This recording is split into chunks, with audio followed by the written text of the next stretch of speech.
Hello, hello, happy Friday. Welcome to our Friday Witchy Hangout. We do this every single Friday where we get together and we ask a juicy question of the universe. We dip into the tarot cards and we usually have a pretty good time doing it. So today we have a lovely, juicy question on what is your next relationship? So, hello, hello. Thank you, Light of Love, for the super chat, starting us off real early. And Rudrak, oh my gosh, S. Prasad, I'm sorry, I just messed that up, but said, just realized Jess has currently 999 videos on YouTube. That is crazy. Okay, so let us go ahead and get started. We do have an anchor card, so I'm just going to put that up. The anchor card is not one of the choices, but it is like a base common energy. Sometimes an anchor card comes out, sometimes not. And if you've been on my channel before, you know that I feel like we read the cards together, even if you don't feel like you're intuitive. I feel like if you were drawn in here to a reading, I feel like Spirit is calling you, encouraging you to get more in touch with your intuition. So there might be something about this anchor card that really stands out to you. It might flash into your mind later, but we have the Village as that anchor energy here for the reading. Hello. Rudraksh. Oh, nice. Okay, so I'm just going to throw up the actual pile. So pile number 1 is the Threshold, pile number 2 is Anima Mundi, and pile number 3 is the Destroyer. So if you haven't already chosen your pile, now is a good time to do that. And even if you have, we like to just take this moment of silence to kind of calm our energy and really tap in to that part of us that is the real us, that true version of ourselves, the observer behind the mask, behind the to-do list, all of that. So whatever your process is, but I'm just going to go ahead and take a big deep breath, allow the energies to kind of settle here.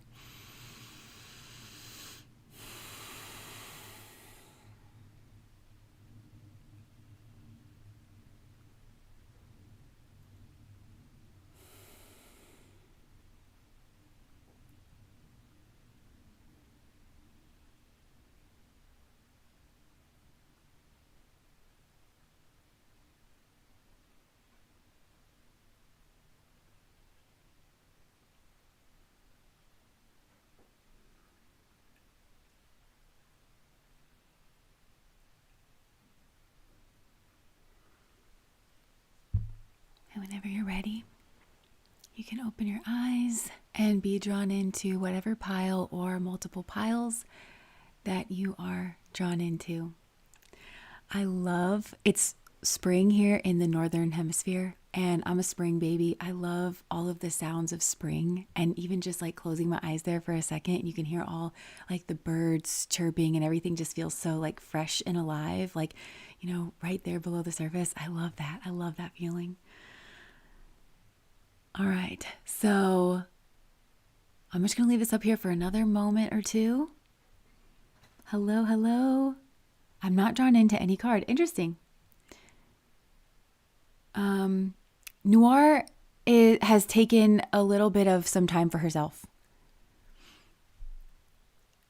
Somebody was asking if Noir is here. If you're new, Noir is a staple in our community, but she reached out a couple weeks ago and said she wasn't going to be around here for a little bit. So, okay, interesting. Some people are saying they're not drawn to any pile. I wonder what that means.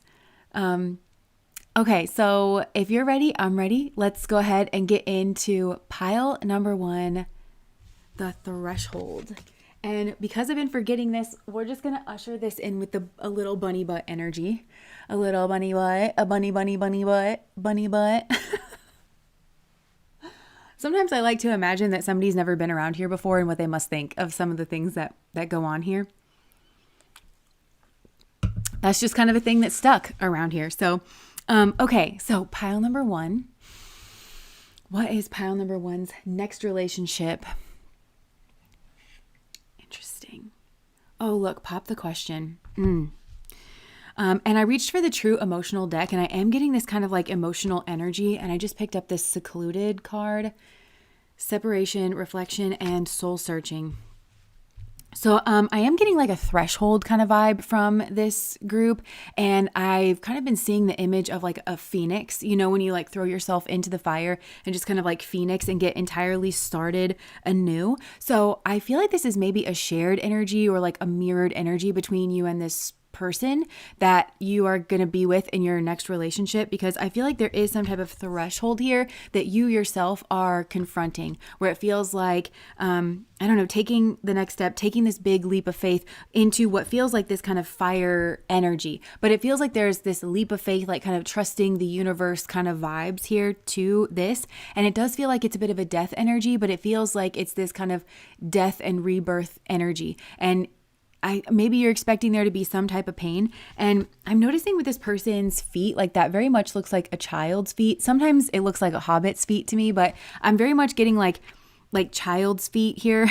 So I feel like maybe for some of you, it is like shedding an old skin, or it could even be something to do with like an inner child that's been keeping you in some kind of place that feels like dark. Maybe it's like a place that was kind of built by your shadow. There's something here that's not been like kind of brought to the light, but it's still that nest energy of like a place of home or comfort. It feels very much like a comfort zone. And I can't help but notice like the similarities between like this nest and also like the village kind of energy. So it feels like maybe there's like jumping out of that nest that maybe has something here to do with like sustenance or like people, or again, something here feels like very familiar, but it feels also stifling and like it's been holding you back, and maybe like it's maybe been holding you in a child frame of mind, like maybe a child mindset, or it doesn't even have to be like inherently childish. I'm kind of getting something here to do with like father, something to do with like a father energy, where there's some type of shadow work to do with a father that needs to be kind of brought up to the surface, but it's just being played out now, some type of like pattern with a father energy. And that could be playing out in your relationships because, you know, as they say, we do kind of play out those kind of subconscious patterns. But I feel like in order to bring this to the light, it really is something that needs to be just like kind of transformed in that kind of purifying fire energy. And I feel like that's kind of what you're feeling. And maybe you are feeling kind of secluded. I feel like if you're around other people, because we do have this kind of village energy, if you're around other people, I think that you're feeling kind of secluded anyways, or you're wanting to take some time to kind of separate out, do some reflecting, and do some kind of soul searching here in order to kind of like take this leap of faith. And so maybe this is, for some of you, it could be like putting yourself back out there again. Maybe that's what this is. Like maybe you're in this kind of comfortable pattern of like your home and your routine, but you're wanting to like kind of take that leap of faith, but it feels like very scary or like very overwhelming. And again, that may be it's some way, I feel like it's tied to the shadow aspect of the father here. So maybe you're afraid of replaying some type of pattern that your father had. Maybe you find that you always get into a relationship with somebody like your father in a particular way. If he was like abusive or really like violent or like an addict or like whatever it was, you know, but it feels like you always find some type of stability maybe whenever you're like by yourself, or you get into a relationship where you kind of feel by yourself. And I think that's somehow in some way linked to this father energy. But as you take this leap of faith into this kind of purifying energy, that's where I'm seeing this new relationship energy sort of start to bloom and blossom. I do just want to acknowledge this pop the question. I feel like for a lot of you, there's maybe some type of question that's been gnawing at yourself. Like you really have to kind of ask yourself the question, like kind of really pop the question. And I just felt like strong tear kind of energy. So, and I think for a lot of you, this has to do with like, can I go the rest of my life in the kind of energy that I'm in, or do I have to shake things up? Do I have to make this kind of big leap of faith in order to get some type of victory? And I'm almost getting, like the laurel from the victory wreath. And I'm associating that with the Six of Wands, and I'm associating with the World card. So it feels like, yeah, Six of Wands is that Saturnian energy in that fifth house, which is, it's a karmic energy. It's binding. There's something that's been restricting you here in that fifth house of romance, of love and romance and theater and possibly even children. So for some of you, maybe you are wanting children, or there's something that has to do with children that's like binding or restricting you or holding you back, like in a certain situation here. So there's something here about like asking yourself the question, popping the question, and then having the courage is what I want to say, having that courage to kind of face it down down and the courage to really ask and really know something here about yourself, know it for sure. And so as you kind of take that leap of faith, I feel like that's when this new relationship kind of comes in. And I feel like this person is the person that you're going to be involved with. And it might be like a few different people here because I'm getting that kind of fire energy, which fire, it's passionate. It's maybe even like lusty or maybe even like angry. Like it could, I don't know. It feels like kind of like fiery. Let me just see, like, who is this person? Because I feel like they are maybe also mirroring your energy, something to do with like some type of leap of faith. And that might even be in relationships. So it could be that this person in some way has already established their own routine. And it could be that they're used to being single, or they're used to just like dating around, or maybe they don't even want to be in a relationship with anybody. They kind of like, and then they meet you and all of a sudden like kind of like sparks fly. And because it feels like it's that like this fire energy, and maybe both of you, it could be that both of you have either just gotten out of a relationship or you're in some kind of period of transition. So you're not really thinking about this being long-term. And for some of you, maybe it won't be long-term, but I do feel like it's this kind of purifying process at the very least, where it's kind of getting the old off of you. And it's like purifying your energy in some way. There's some type of karmic energy, but it feels to me like there is some type of spark here between you and this person. And it might be like very physical, but it also might be very like argumentative. And you might not, it might make you feel alive, and you might not even really be looking to make this kind of go into the future. You know what I'm saying? I think this is kind of about self-love. It could be that you are kind of focused on that self-love energy. And so you're not really, you've got your hands off of it kind of. And it could be this person's mirroring that energy, but I'm kind of getting that this person that you're going to be with, once you turn this corner, whatever it is for you, is the one that's actually kind of wanting something here. And that feels like new for them. That feels like a kind of threshold energy for them. Yeah, firestorm. So yeah, karma, drama, endings, loss, mental breakdown.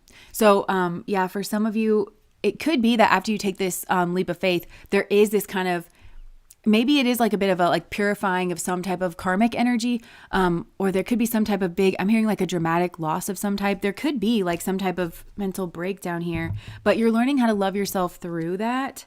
Look, happy single. I feel like, yeah, for this group, it's maybe like you might be pretty happy being single, doing you, dating, stress-free. I'm kind of getting that, like it's a stress-free sort of energy.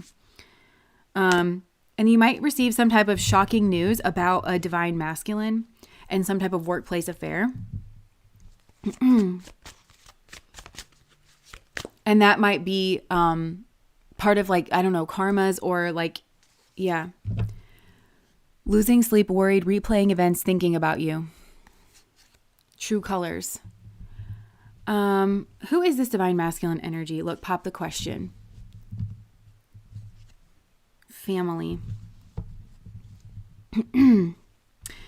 Yeah, I don't know. It feels like there's somebody here who is maybe wanting to ask some type of question of you, like that you're going to get involved with. Maybe you're just kind of like dating around. Maybe you have some type of workplace affair. Maybe it is with somebody who's kind of turning the corner in their soul to becoming more of like a divine masculine energy. And they're starting to kind of like, I don't know, think about you. And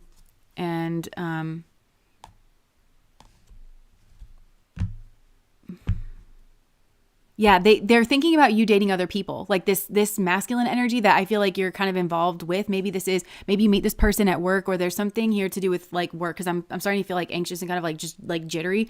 But I feel like, yeah, there's something where they're like, you feel like home to me, you know, and I see like a happy future with you. Is that something that you would like? And that might be shocking for you, because I don't know that that's kind of what you're thinking. I think that you're thinking you're going to take some type of big leap of faith. And for some of you, whatever it is, it's like breaking out of an old pattern that you've grown accustomed to, and that it's been born out of your shadow. And so I think you're wanting to kind of explore, but I do feel like for some of you, you're not expecting that there would be a relationship here around the corner, but I think that there might be. I think that you might just be kind of stress-free, like playing around or something. Yeah, married or happy single. So you might have a choice actually up ahead. Like, are you going to stay? My throat chakra is kind of going. Are you going to stay married? Oh, so maybe for some of you that is like part of the this like threshold that you're thinking about. Are you going to be married, or are you going to be single? Are you going to be in a commitment, or are you going to kind of do your own thing, you know? And just like if somebody can Yeah. So I feel like that's a question that maybe you need to ask yourself, because some of you might not want what you wanted in the past. And that's okay. Like, it might have to do with a specific situation, but I think for some of you, there's some type of specific situation. It doesn't have to be a relationship situation, but there's some type of specific situation born of your shadow. There was way too much darkness in that situation. And, like it was kind of playing out this type of karmic ending, and it feels like maybe you're building up towards some type of big loss or some type of big like jump. And it could even be for the foreseeable future, like having the courage to ask yourself, like, do you even want to be in a committed relationship, or do you just want to be single? Do you just want to be by yourself? Yeah, look, bad news. I'm kind of getting that there's this masculine energy that may receive some type of bad news in regards of you. Like they might not get what they want out of you. Yeah, you might not have the same feelings for this guy like that he has for you. Yeah, spiritual gifts. Like I feel like this is you. Like you are just, it feels like there's a lot of happiness in your future and like just kind of this carefree sort of energy. I think that you're really wanting this kind of twin flame thing here, or nothing at all. Like see how they just feel like very comfortable in each other's presence, and you want somebody who can kind of match you. And I think that you feel like you are manifesting that in, and you're not just going to settle for like the next thing that comes up because it's presenting itself. Yeah, I feel like this is maybe some type of change in you.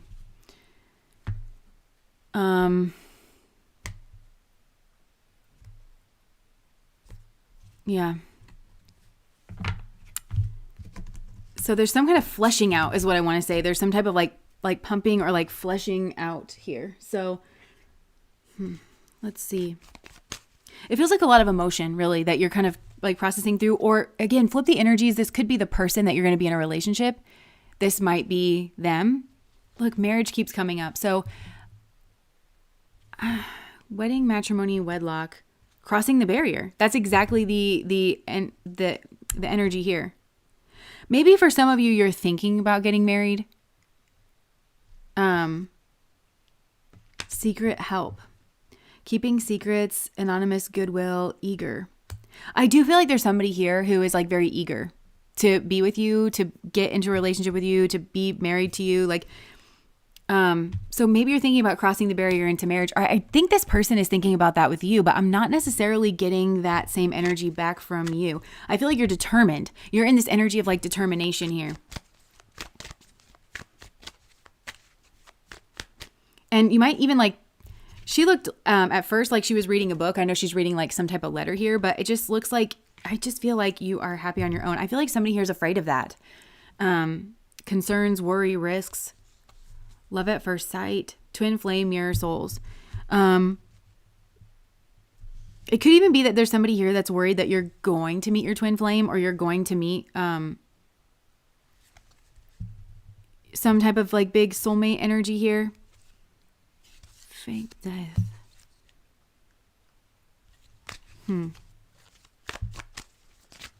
For some of you, I think that you're already in a situation and this person's kind of not believing you that you are going to leave. Like they think it's like maybe a fake death kind of a thing.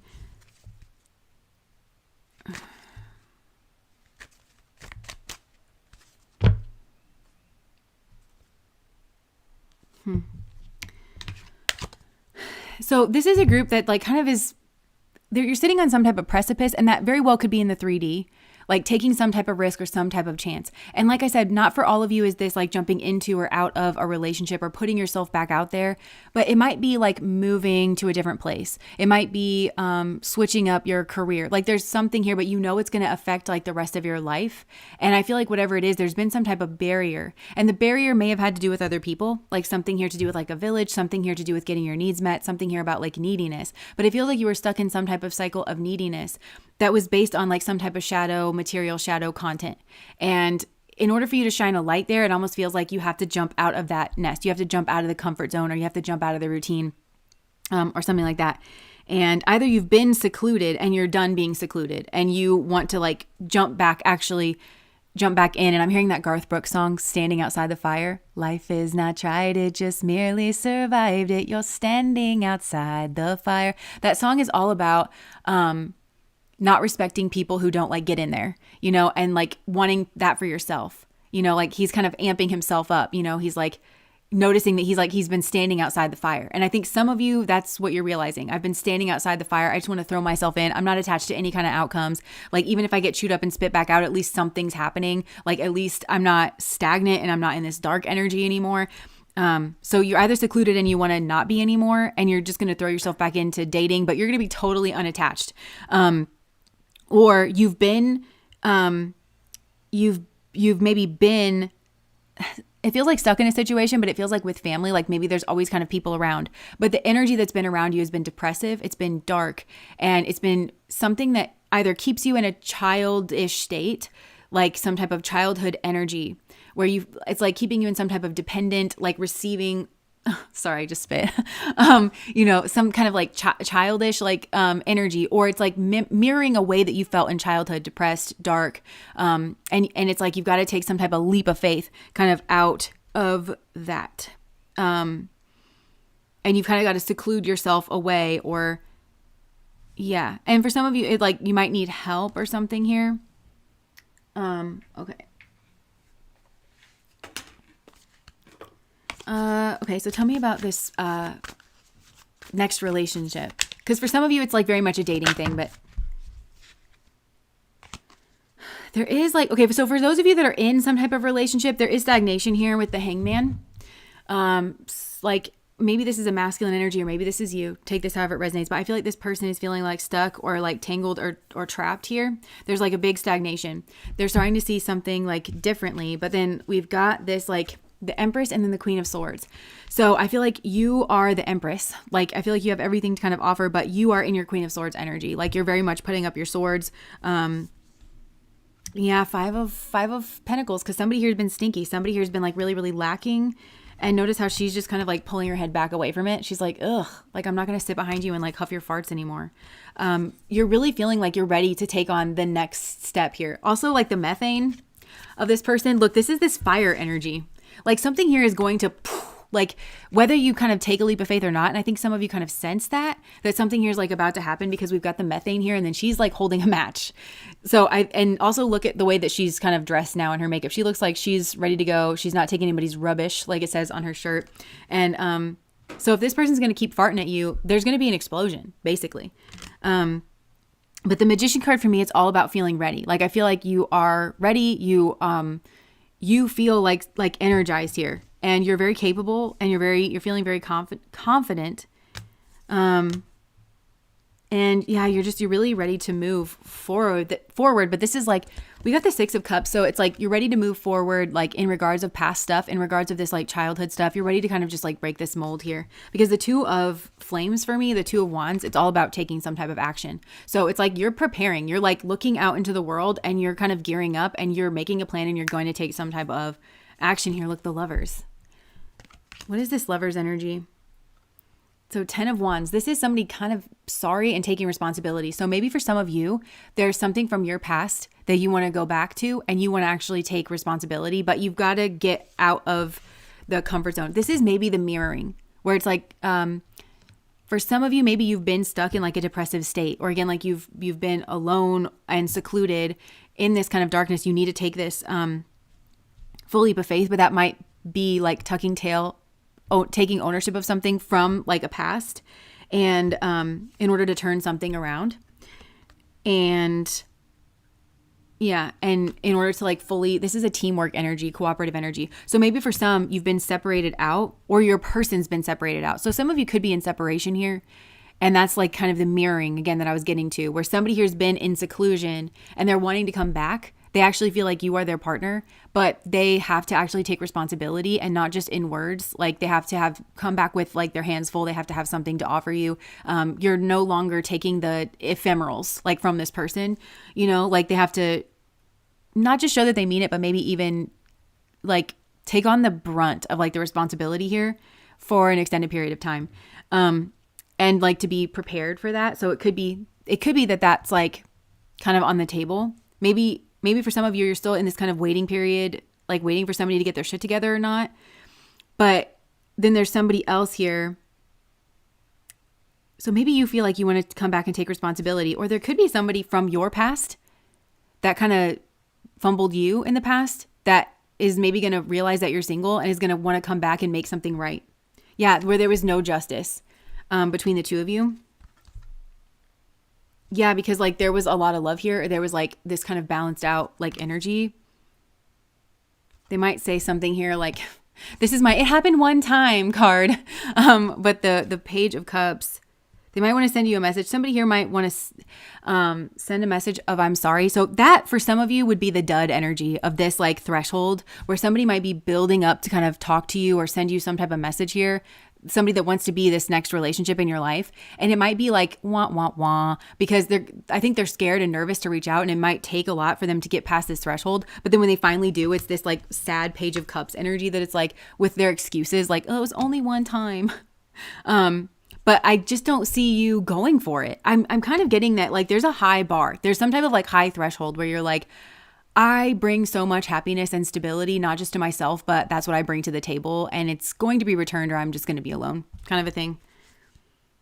Yeah, this is kind of what I'm getting, the star energy. Like, this is you. You're different. You're unique. You've got your own thing. You've got like maybe a lot of friends here. You're using your intuition about some type of King of Pentacles energy. And he doesn't really look that impressive, does he? You know, so you're just...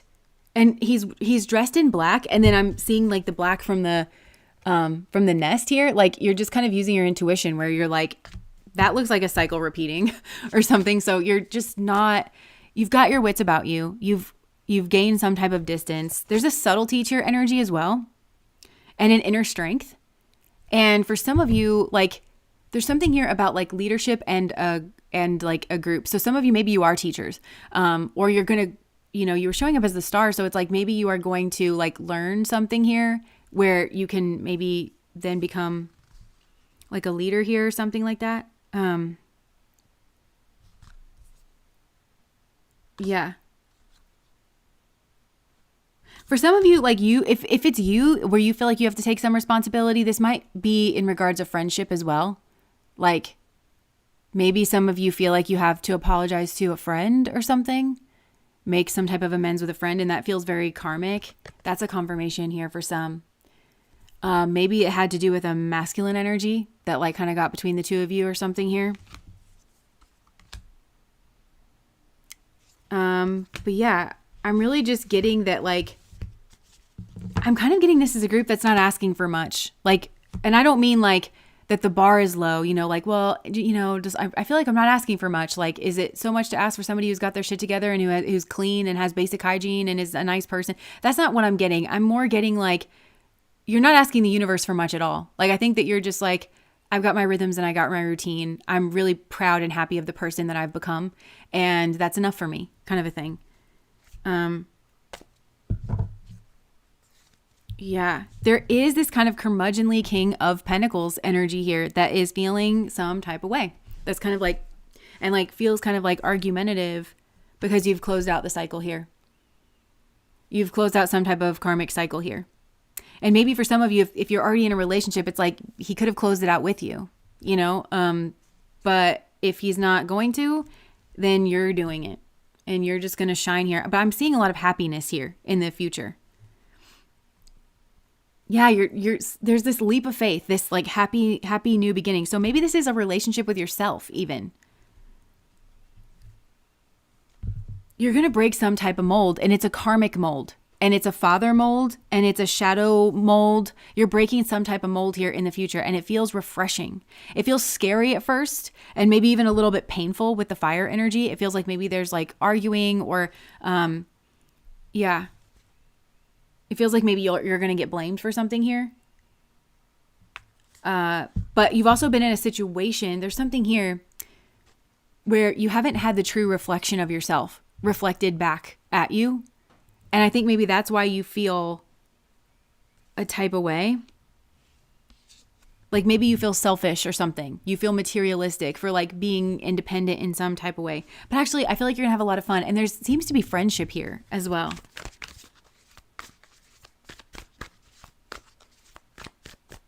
Anything else here? What's the next relationship here?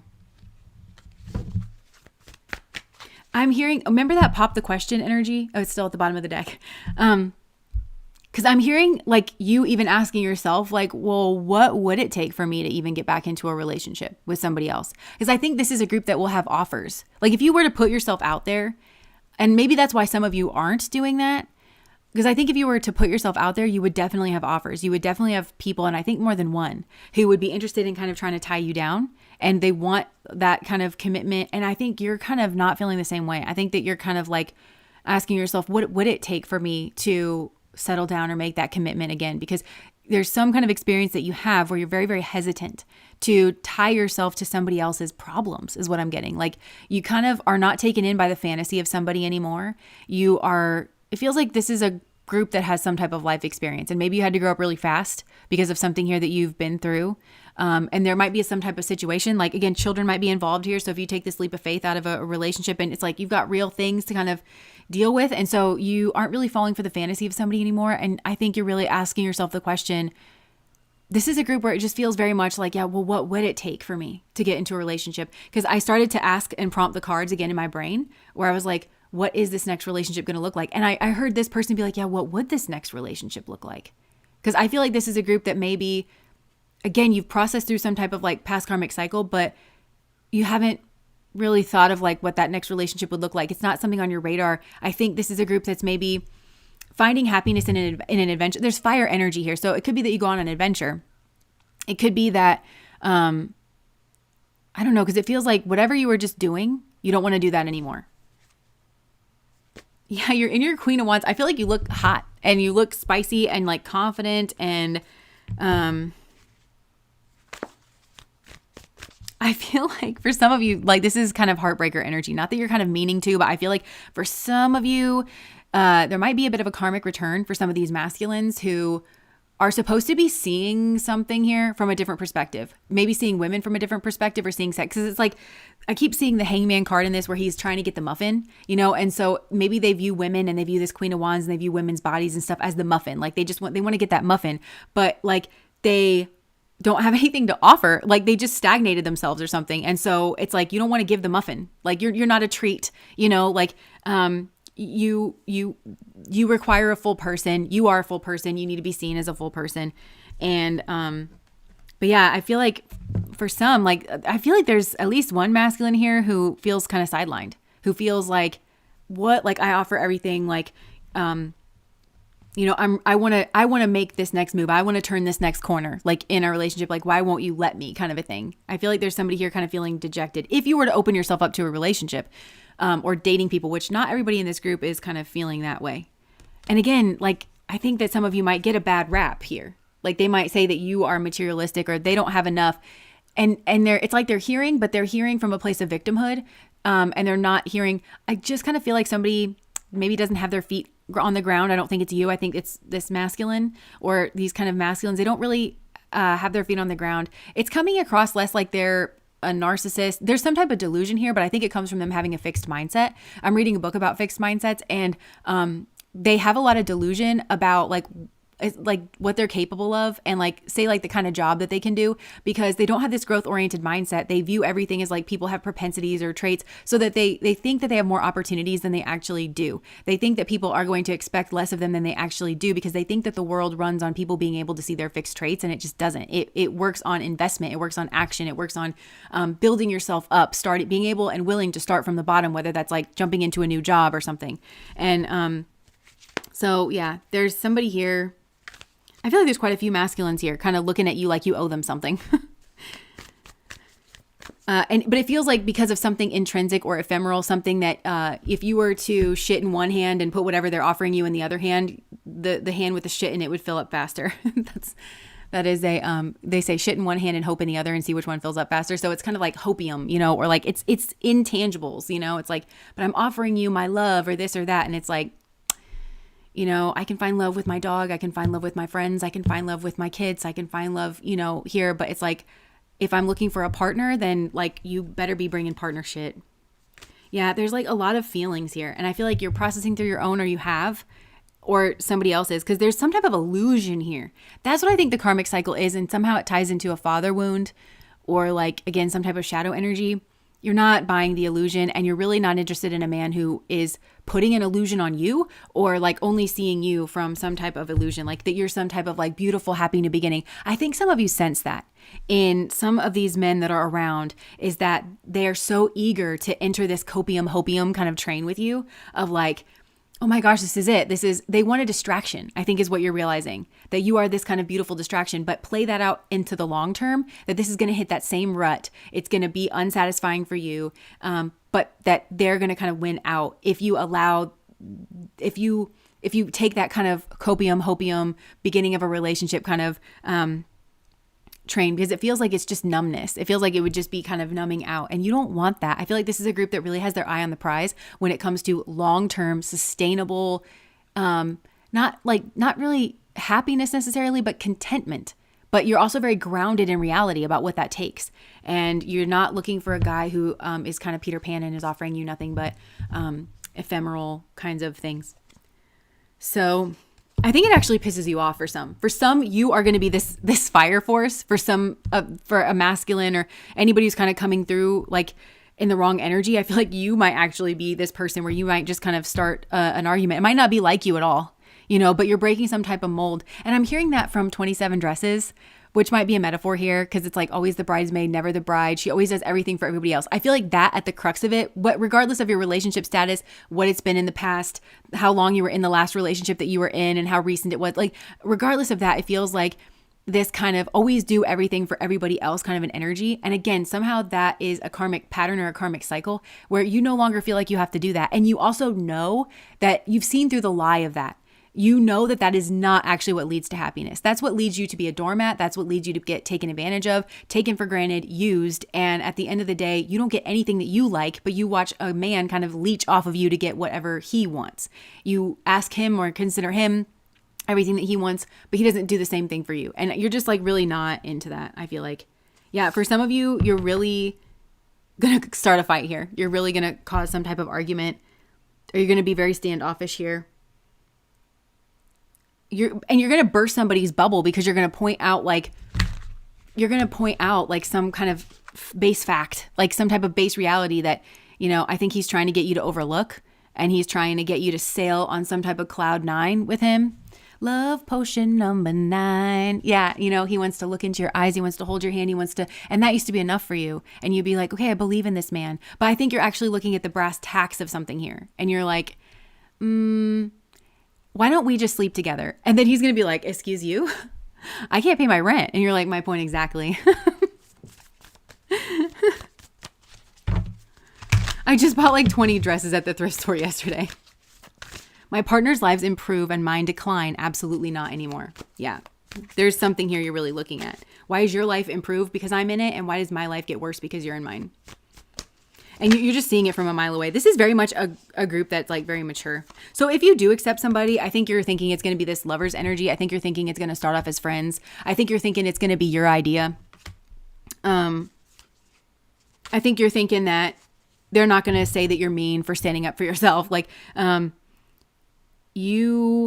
think some of you, there could even be like a culture, like you're afraid that you're going to get called this Regina George kind of energy for breaking through this karmic mold. But that's not really going to hold you anymore.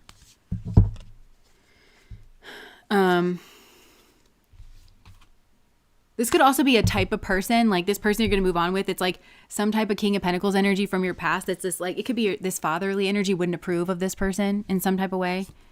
Or they're like, why are you with them? And it's like, well, because that person brings something to the table, Yeah. So I think that you're this is a group that's more about exploring their options. Is what I'm getting. Like in the near future, your next relationship is, I think, with yourself, but it's also like with your cat, with your dog, with your friends, with your kids, and you are exploring your options in a happy way of what actually fulfills you. And I actually think a lot of you are kind of wondering that for yourself, like what would it take for me you're viewing a relationship as a risk now, and you're viewing it as like an investment. So there's a very real possibility that you don't get anything out of a relationship, and in fact, like you get things taken from you. So that's what you're kind of grappling with. But I don't even see it at the front of your mind. I see it kind of at the back of your mind, where you're like, I think I'd rather just take a vacation, and not have to, worry about what somebody else has going on in their life, and not have to factor them in so heavily, because all the shit comes from that side and none of it comes from my side. And I think I would just rather live like that, Yeah. And for some of you, like you might kind of mentor other people, like younger people. Maybe this is your own kids or something. But I feel like you have some type of like advice, and you're very humble and you don't take yourself too seriously. And I do kind of see you like sitting in the background a little bit. Maybe some of you are going back to school or something. But you're happy to, because I think this is a group that has like, you were either the scapegoat or like you were just carrying too much for too long. So, okay, I'm not even ready for a relationship. Alchemy of the Arts, thank you so much for this super chat and that little cutie. Bravo. Jess is on a roll. It's just not enough anymore. Yeah. And it's not even like, I'm not even getting from a bitter place or a sad place. I'm just kind of getting from a matter of fact place. Like, it is what it is. This is a kind of reality that I wasn't looking at. I was stuck in some type of fantasy. But the fantasy was somehow tied to a shadow thing, and it's somehow tied to father energy, which I guess could be like a patriarchal expectation, a cultural expectation, not being able to kind of like overcome that, judging yourself by somebody else's rubric, thinking that you weren't enough, or that you didn't have happiness, or that you couldn't have that if you didn't have like a checklist that somebody else kind of gave to you. But I think, especially if you have a father that's kind of watching you make these decisions, like, I think you're gonna prove them wrong, kind of a thing. There's kind of a sense here of you being the karma for men who don't have their shit together. Like, you're growing up out of it. They can't control you anymore. The little gestures are just really not enough. Okay, so that was pile number 1. I'm gonna throw this back up here. And of course, we will move on here to pile number 2. You're amazing, Jess. Yay. I was stuck, super stuck. And all you just said, hit that like button. Thank you, Jill. Realizing men always want things from me and I want a connection. Yeah.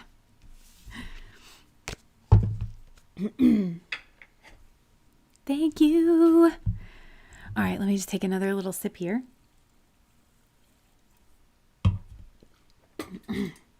Compassion. Compassion. All right, little lip gloss, and then we'll move on to pile number 2.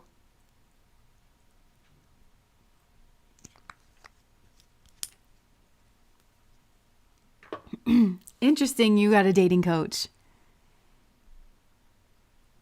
All right, so pile number 2. And we'll just do a little bunny butt. A bunny butt, a bunny butt, bunny butt, bunny butt. Okay, so pile number 2, who is your next relationship? Okay. All right, so Spirit, for pile number 2, their next relationship. What is their next relationship looking like here, Spirit?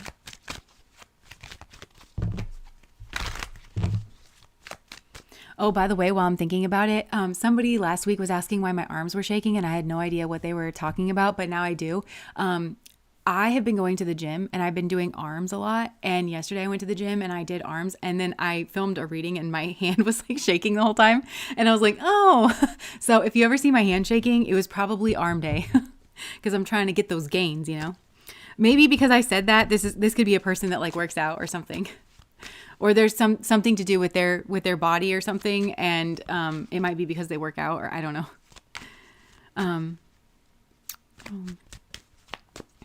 Okay, so for pile number 2, their next relationship, what is their next relationship looking like?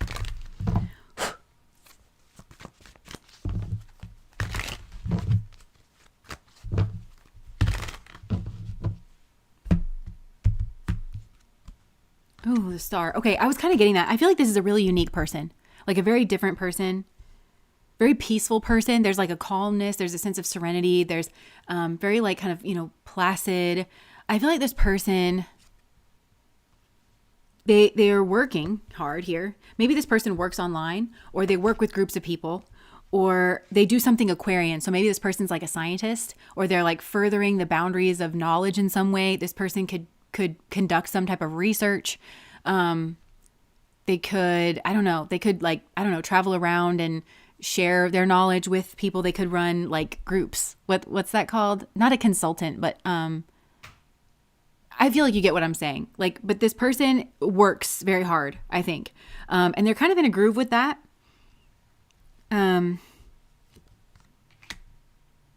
They are a very cerebral person. This might be somebody who leans more avoidant, but I don't want that to scare you, because I actually feel like this is a cool person, really interesting person. You know, this person could be kind of like science-y, but I think they do have a spiritual side. Like when you get to know them, I think this person may like dabble or have dabbled. Do they have some kind of like unique sort of where you're like, I didn't realize that you were interested in that. It might be like when you see their home or something, like you might realize like, oh, you're interested in some like, you know, interesting kinds of things.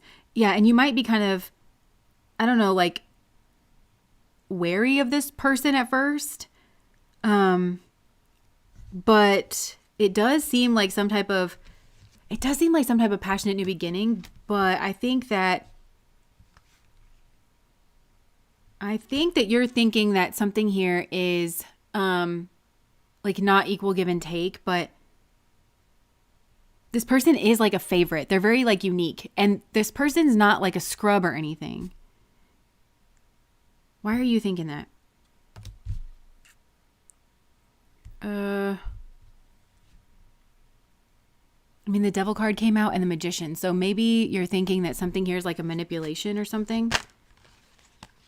It could be something here to do with like past. I feel like you don't really understand this person like when you first meet them, but it is because there is some type of, maybe you are also working a lot or something. So there's kind of like this wall up whenever you meet this person. Okay. Who is this person?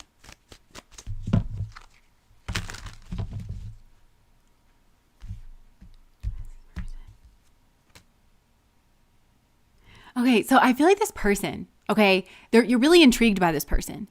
But I think that they do have something that they do for a living, and they have this kind of unique personality. It's very enigmatic, like almost mysterious. It feels, you more feel this person is what I want to say. Like they're engaging whenever you're around them, but you can just feel that there's so much more. And I feel like you are kind of waiting for this person to like open up, but they don't. And you don't really know how to read that, at least at first, because you're thinking, why is this person blocked off from me? Why is this person not opening up? Why is this person like not really maybe engaging in a relationship? I think maybe for some reason you're used to other people kind of taking the lead, and this person's not. And you're kind of wary, or you don't know how to read that. Maybe you're thinking that there's somebody else, that at the very least that this person goes to see or is like hooking up with or something. There's something about this, like you kind of have a question mark, but it's an intriguing, I think you actually are more into this person than you realize, like, cause you're kind of fixated on them a bit in a way that you don't quite catch as being that. Cause it's in this questioning place where you're like, what is this person? You're so curious about this person, and you're like, what are they up to? And you do have this question in the back of your mind, like, are they interested or aren't they interested? Are they seeing somebody else? And I think maybe you kind of, because you don't really understand this person fully, and you do kind of like that, but I think you also kind of don't understand what kind of person this person likes to be around, or what person this person's kind of dating. And so you kind of maybe are thinking in your mind that there's this kind of other person that they like to sleep with, or maybe you're kind of thinking that they don't want a relationship, and that they're just kind of, they might be sleeping around, but I don't think you have any evidence for that. And so it kind of does make you nervous, but I also think that they're nervous too. The reason that they're not approaching you is because they're nervous. I think they're actually more bothered about you than they're letting on to, because they're like up at night and they're kind of like, oh, what should I do? And it might be because this person, I do think that they work a lot. Like I think this person is like very tied up in their job, and they might travel for work. So it's kind of easy for this person to dip off.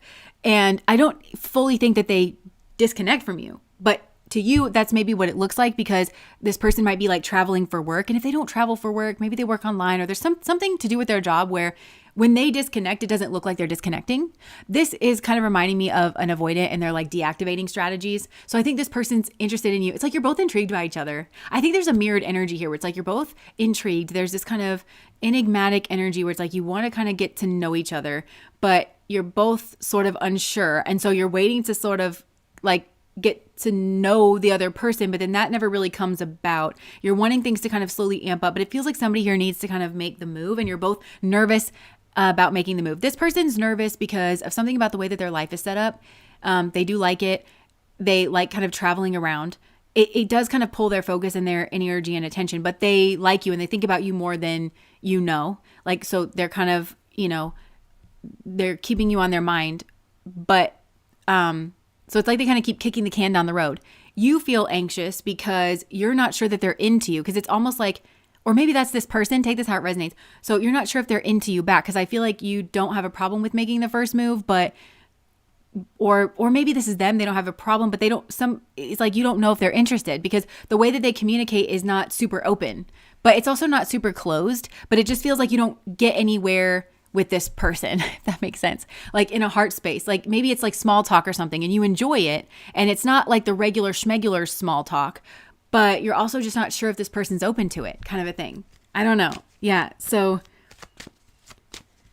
and it could be that this person, maybe they're doing something else. Like this person could work. I feel like they're wrapped up in their routines. So this could be the kind of person too, where say they don't travel a lot, or maybe they do, I don't know. But it's like this person could, like, I don't know, drink a raw egg smoothie and then go to the gym and then go to their job. Maybe they also then are like going back to school or something. So it's like they seem to have like a really full life, but you don't really think a relationship is part of it. I do think that you know that this person's not in a relationship. I think you wonder if they date. I think you assume that maybe they're dating because I just heard like they're too attractive not to. That's what you assume, like that there's definitely people interested in this person, and maybe like they do some type of traveling. So it even could be that from day to day, like they go to the gym and then they go to their job and then they go to school. So there's definitely places for this person to meet people, and you kind of think that people would notice this person wherever they go. So there's definitely options, and you're just wondering about that. Is that the reason why this person's not super like friendly or super open with you? But I don't think that there's anybody else. I actually think that you're the person that this person's thinking about, but I think that they are busy, and that kind of allows them to deactivate a little bit, like in terms of the connection, without seeming like they are. So it kind of keeps you in this like unsure zone here at first, but they are feeling anxious about not being enough or not having enough, or they're nervous about being like left out in the cold. They're nervous about maybe loss here. There's a lot of like nervousness here between the two of you, but it's unspoken. Okay, so who is this person?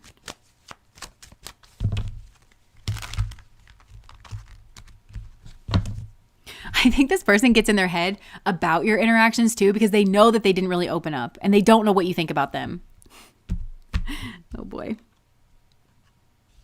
Wheel of Fortune. This person also could be at this place where they don't know what the next step of their life is, but it feels like maybe in a happy way. Like maybe this person I think they're working really hard. Maybe they're working towards a promotion or something like that. So they're not really sure. They're also not sure if you're going to kind of approach them. It feels like maybe for some of you, this person's life is split in two places, and that could be work and school, or that could be like, maybe they work two jobs, or that maybe they do travel. Maybe they go back and forth. They do a seminar here, a seminar there. Something is like their job. Like it's like split in two locations here. Yeah,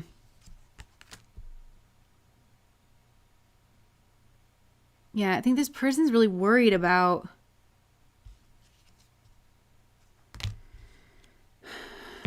family. They're worried about this Tower energy and the Hierophant. They're worried about maybe divorce, or they're worried about things ending, or maybe this person has been married before, and if that didn't go through, I think it really kind of traumatized this person. Yeah, it's made them see things kind of differently. So maybe this person is like a bit gun shy. Not for everybody is that the case. There's a worry here about something. What's this here? They're scared. This person, I think, is scared. I think this person has been cheated on in the past or something. They're scared. That's what it feels like. There's a lot in common here. You're really into each other, but there's just this fear. And it feels like both of you are kind of like not opening up. So that's like kind of somehow contributing to the cycle. Okay, tell me more. How do you feel about this person?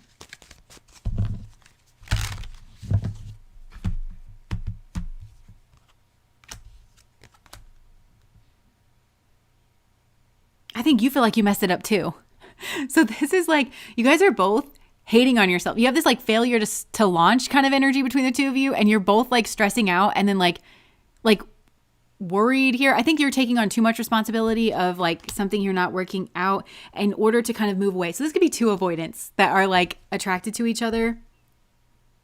Maybe you're waiting for this person to yell at you. Why?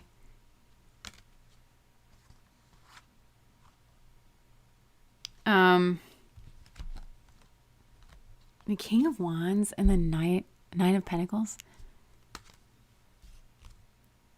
Okay, maybe did you meet somebody else then? Or maybe this is the person.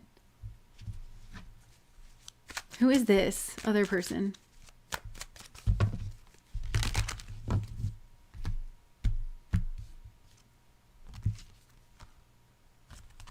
All right. Yeah, there needs to be some directness here because there's a lot of confusion that's happening. You both like each other, but nobody's really making the move. And that is not because you are not interested in each other, but and I feel like there's conversations here and it feels like there's connection made in those conversations, but it feels like it's small talk, but it's not about the weather or anything. Like, but it doesn't actually get to the heart energy of like, you like me, I like you. So it could be that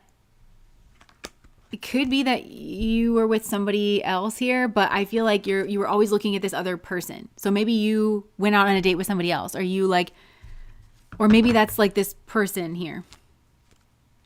And I think it's maybe because you see that a lot of people are interested in this person, or at least you assume it. So this could kind of spiral out of control here. But what is the relationship like between the two of you? If you guys were able to have a direct conversation, figure this out, what would the relationship be like between the two of you?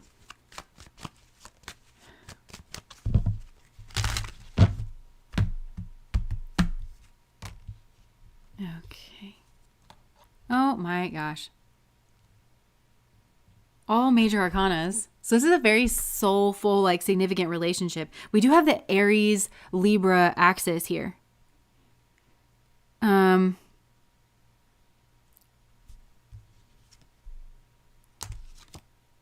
kind of feel like this could be a great relationship. If what though?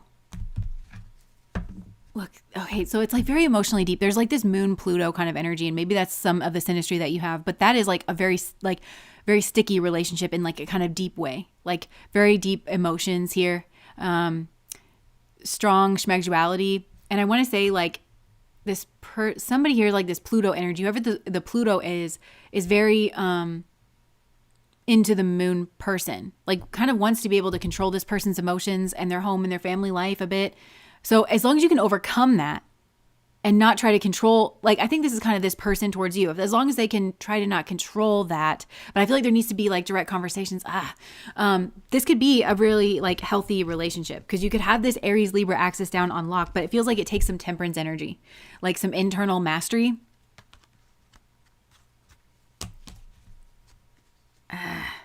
And now like I'm kind of losing the thread a bit where it's like who is who, like where it's like who is who in this situation. So there's some type of like mirroring, and I think this relationship can like have you kind of spiraling and going down like who is who's trying to control who's I don't know, because there's some type of something that's playing out here. If this person comes at you in this in any kind of Knight of Wands energy, so if they're like kind of in and out, then you're just going to walk away is what I want to say, or vice versa, because it's going to be perceived as like a heartbreak. But tell me about this relationship though, Spirit.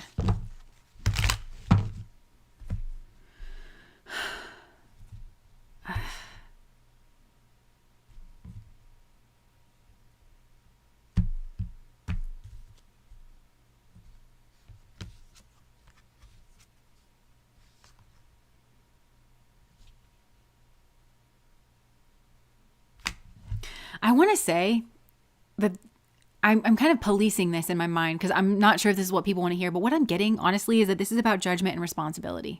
I feel like this is like some type of deep energy. It's very emotional. I do think there's a lot of like that scorpionic churning kind of energy that's going on here. If you're wrong, you're gonna think it's coming from the other person, when really something about this relationship stimulates that kind of inner processing work. That's why I'm saying I think this requires some level of temperance.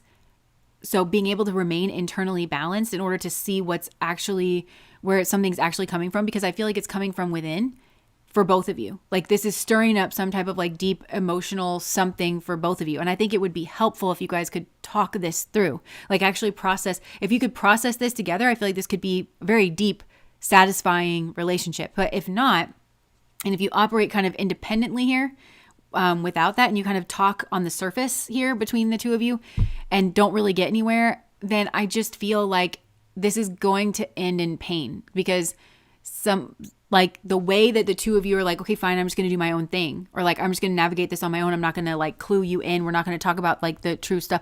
Then it's just going to be like a situation where people are stepping on each other's toes. And it's going to end in a way that feels like heartbreak and hurt and betrayal in some type of way.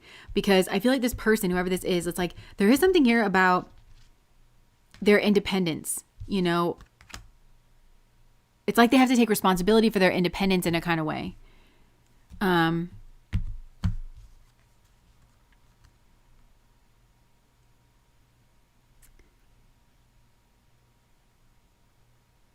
It could be that this person is like maybe starting over, but I feel like that's maybe starting over from you, if they don't take responsibility here in some type of way. And if they keep something secret, what is this person hiding? They're scared here about like being judged. I can't even tell who's on what side now. Who is this person?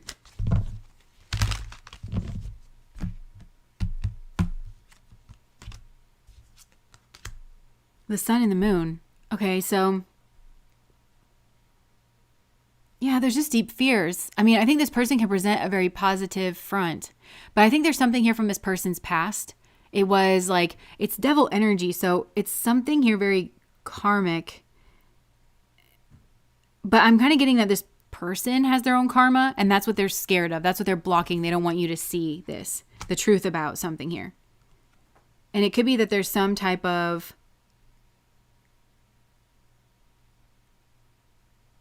Okay, so for some of you, you got to be really careful, because it could be that this person is like, maybe if this is like a workplace affair or something, it could be that they're kind of trying to use you to get back with their ex, or like to try to get their ex's attention, but like, or they're waiting for somebody here to make some type of final judgment that maybe they have this deep relationship with. But for a lot of you, I think this could be you. You guys have this kind of like deep,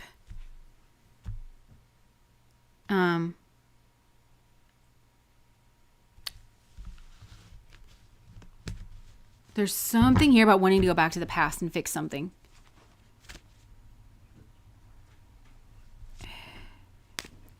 And that might be that this person's trying to do that through you, like through this relationship. It's like there's something that really kind of bothers them about their behavior in the past that they're trying to kind of fix in this relationship, but they're scared to. They're like scared to kind of like take that leap of faith. Or it's like maybe this person did get kicked out, or like there's another relationship here. It's very deep, but there's been this kind of like final decision, or they're not sure if something's been a final decision. So they're just kind of like with you in the meantime. This person needs to be owning up. There's something here about this person that needs to be owning up to responsibility and judgment. They need to be owning up to responsibility and judgment. So if this person has moved on and you don't know a lot about their past, or if this person's like not fully divorced yet or something here like that, it's like they're scared of judgment, like of owning up to why a previous relationship broke down. That's kind of a red flag. Because I think it was their fault, because they didn't own up to, karmically, they need to own up to responsibility and judgment. So it could be that something here was their fault, but they didn't take they didn't want to be judged, so they hide that. And that could have been what went wrong in their past relationship, and it might be going to repeat over here with you. I went through a pile 2 type relationship that turned me into a pile 1 type woman. Yeah. And if you were like a pile one person, this could be somebody from your past that's still kind of like hung up on you. They know that they didn't do right. They know that they need to kind of clear stuff up. And so they're kind of like dallying over here, but they're not being independent. They're not taking responsibility. They're trying to maybe avoid judgment. Nikki, thank you so much for the super chat. Big loves, Jess. I started working in and often miss the live, but I'm being sneaky this minute. We'll listen to all later. Nice. And congratulations on the job. Okay, yeah. So, or again, like if this person is totally single, they have some type of plan here. And it has something to do with victory through being with you. But we started off so good. We started off so positive. Maybe that's how you end up feeling about this person. What is this next relationship?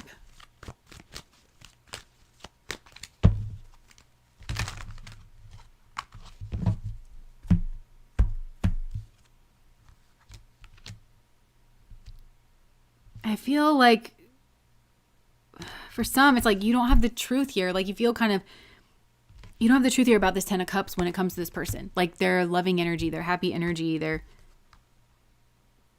focused on somebody here who has like gained a kind of inner temperance.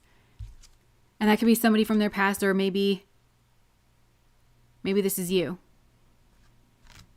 Again, maybe because you find them to be really enigmatic, but they're not opening up in a way that makes you feel comfortable. So you kind of get in your head about it, but then you kind of realize that I feel like for some of you, like, especially if you're not like, if you haven't been with this person before or there's not some kind of sticky connection here, that you kind of realize this is a Knight of Wands energy. It's a weird, that they're blocked off at the heart space. They're not available. This person's not emotionally available. But it'll take you some time to kind of see that.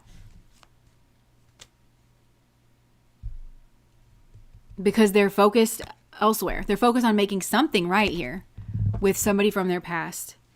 But they should be in a hermit mode to do that. So for some of you, maybe this is like a secret in some way. Maybe you don't ever meet their friends or their family or something. They're hiding something here about like their wish fulfillment. But it might be, so if it has to do with you, if their wish fulfillment has to do with you,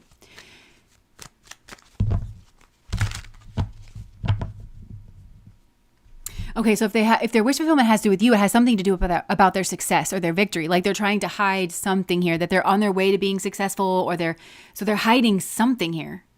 This person's hiding something. It might be codependency. I mean, because we've got the Devil energy and then the Nine of Pentacles. It's like this person is not independent. They also might like kind of blow up this relationship to go back with somebody else. I don't know. Or that's what their plan is, or that's what they want to do. Okay, this kind of got sad, and I think I'm going to pull out of this energy, but I'm kind of confused. I think like this is going to leave you, because it started off so well. It started off like one way. You got one kind of impression of this person, and it feels like it was bright or happy or sunny, but it was also kind of a bit standoffish, because it was like there was like a communication here. It felt like very positive, and you were kind of drawn into the mystery of this person, but the mystery, I think, more and more looks like this person's not telling the full truth, or they're not owning up to something to do with judgment and responsibility. They're not, what you thought was enigmatic, I think, is them just hiding things. Like you're kind of realizing it's not, yeah. And it doesn't seem to get better. Like as you kind of go through the motions with this person, like, and maybe, you know, you have some type of routine here that involves this person, it doesn't really change. I'm just getting this person's kind of like distant.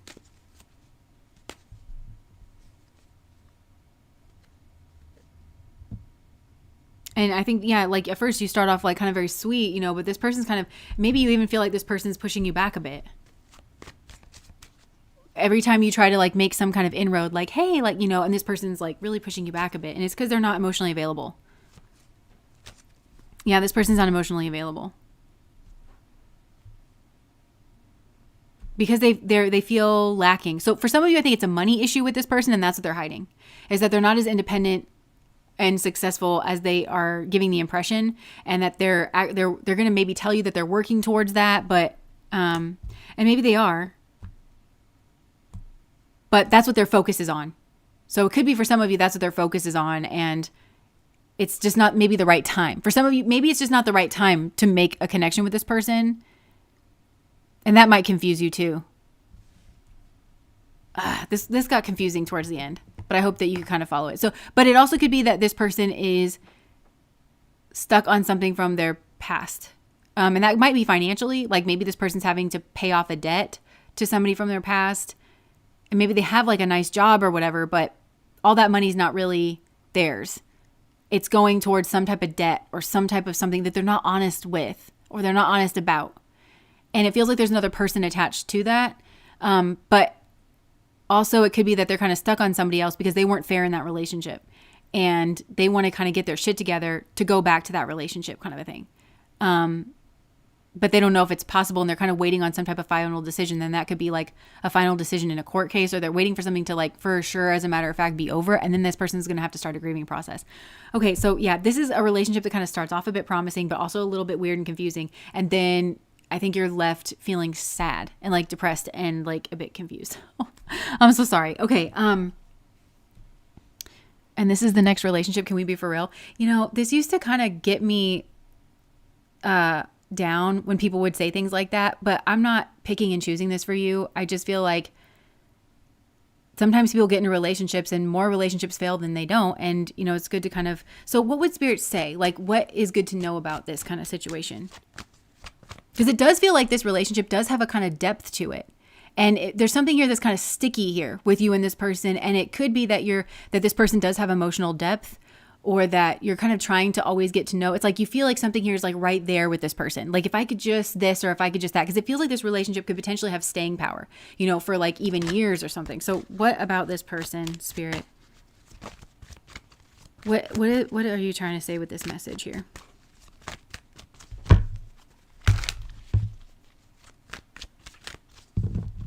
Okay, Janae just said he actually talked to me last night about his previous relationship and took responsibility for stuff he knew wasn't right. Okay, so if this person's taking responsibility, then what, spirit? Then the Three of Pentacles. Okay, so then teamwork. Responsibility and Empress.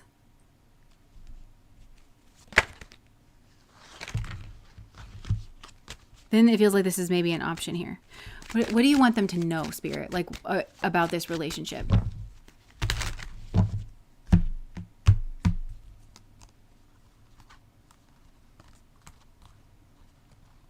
Okay, so this person does kind of sit on a cusp where they have the skill set and ability to be able to kind of work through something here. This person also might be kind of magically capable or energetically capable, but you also have the ability to kind of see through this person. So I feel like the two of you could maybe have something together, but again, this person, they're just coming off the back. Basically, this person is just coming off the back of a cycle that they need to take responsibility. There's something here about responsibility and judgment. And I would really watch the way that they interact with those energies. So if you start noticing this like mysterious enigma kind of energy around those energies of responsibility and judgment. So if you're trying to get some type of answer, and to you it seems like maybe a very mundane kind of subject, and this person's like avoiding it or something, maybe ask yourself like, what could the answer to this question be? I'm not trying to make you paranoid, but it's like, what could the answer to the question be where this person would feel like I would judge them if I knew the truth? Because they're not like kind of saying anything. It might be like a little bit of a, not necessarily even a yellow flag, but just like a little bit of a light should kind of go on there. But yeah, just noticing like, how does this person take responsibility? How do they not take responsibility? You know, like how does this person like, how do they relate to judgment? You know, like when you are pointing out certain things that you notice that are important to you, does this person feel judged, and like how do they deal with that kind of a thing? But yeah, this could be something. And if it feels like it holds a lot of promise with that Moon Pluto energy, it feels like, again, there's like an emotional depth to this person. They're this kind of unique blend of energies. They are a bit of an enigma.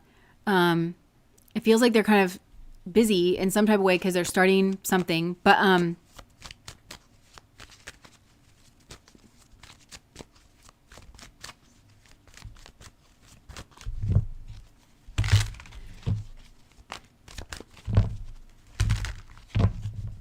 sorry, I'm all in my head now because I feel responsible for this relationship, but I'm not in it.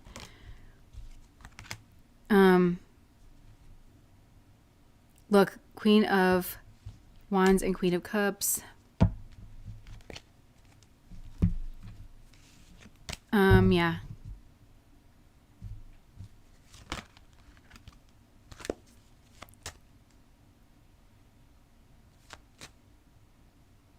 It's like this person has to be ready to start over and start new. But yeah, but it's important that they're not just starting new in a new relationship. It's important that they're starting new, like with those energies of responsibility and judgment and relating to them entirely differently. And maybe just like, you know, letting their past go and saying like there's nothing that they can do to kind of fix that and they have to start over.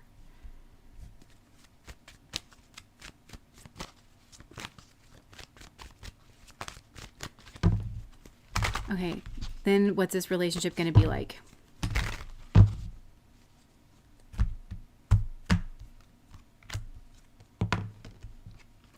Okay, then this person is actually going to, I think, bring something solid. But it might start off a little bit uneven and unequal at first. Okay, I'm too much in my head now about this. So, like, is there anything else that you want, Spirit, that you wanted these people to know about this relationship? Like, why are you bringing this through? Spirit wants you to be aware of this Knight of Wands energy. If somebody's like inconsistent, that there might be a Knight of Wands energy here where they might just be viewing you as a temporary relationship or something and you can't notice it or you can't see it. And Spirit just wants you to have eyes wide open. Like you might be thinking that this is like a 10 of Cups kind of energy. Or maybe that this person is even like in and out with some type of family situation. Spirit just wants you to look at this situation differently, because I think that there's something about this, that it's this Moon Pluto energy, which is very sticky. It's very like, it'll really grip your mind. It'll really grip your emotions here. So just to kind of like notice. Yeah, there's something here about this like 2 of Cups and then this like 3 of Swords energy. Like, whereas like, is it the 2 of Cups or is it the 3 of Swords? Because it feels like it could go either way with this group. And you just have to have like eyes wide open basically to really actually know what it is that you are seeing here, because there's a bit of a devil energy here. There could be some type of message or some type of trip or something where like all of a sudden it like entirely changes something here, where you kind of start to see it suddenly differently if you don't have your eyes wide open here at the beginning. But I'm going to leave that one there because it feels like it could go one way or another. All right. So that was pile number 2. Sounds like my awakening to my masculine and feminine internal relationship. Yeah. Okay. Don't shoot the messenger. Yes. Thank you so much. I appreciate this reading. Thank you. And, yeah, and it's real and it's pragmatic. And again, it's not like even doomer, but it's something here where it's like, it's just real and adult. This feels like a very real adult kind of relationship. It feels like there's something kind of like intense here. So, okay. I'm just gonna let that go. All right, so that was pile number 2.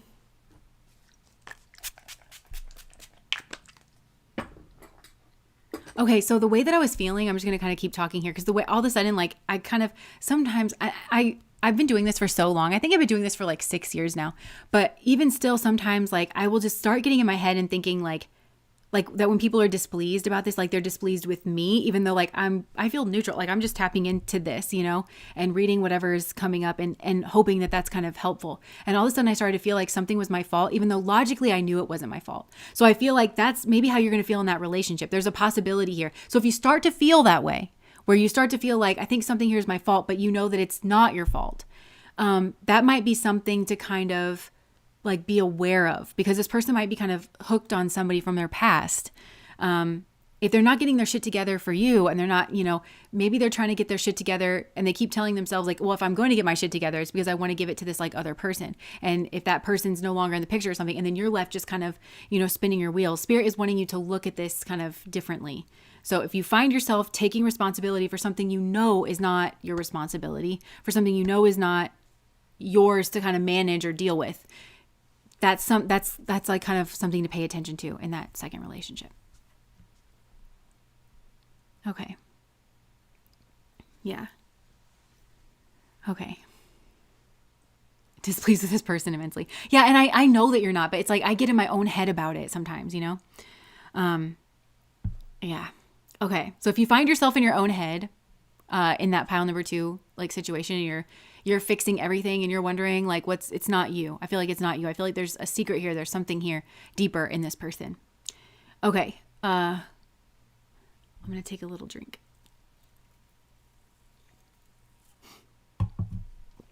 I can personally say I'm never mad at Jess, but at God a lot. And yes, they made me carry the burden and took from me, but yeah, it was a bad idea. Yeah. Snap out of it in Cher's voice. Thank you. Okay. So we'll just leave this up here for another second. All right. So pile number 3, the destroyer. The destroyer.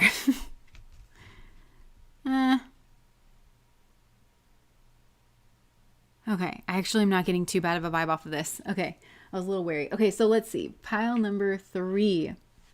What is this next relationship?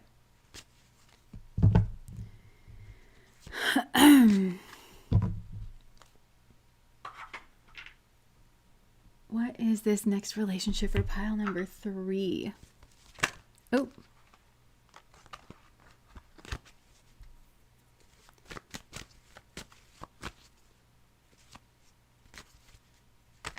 Okay, interesting. Okay, so what is this next relationship for pile number 3? Spirit, what's this next relationship? I've seen the Empress twice. 3 times.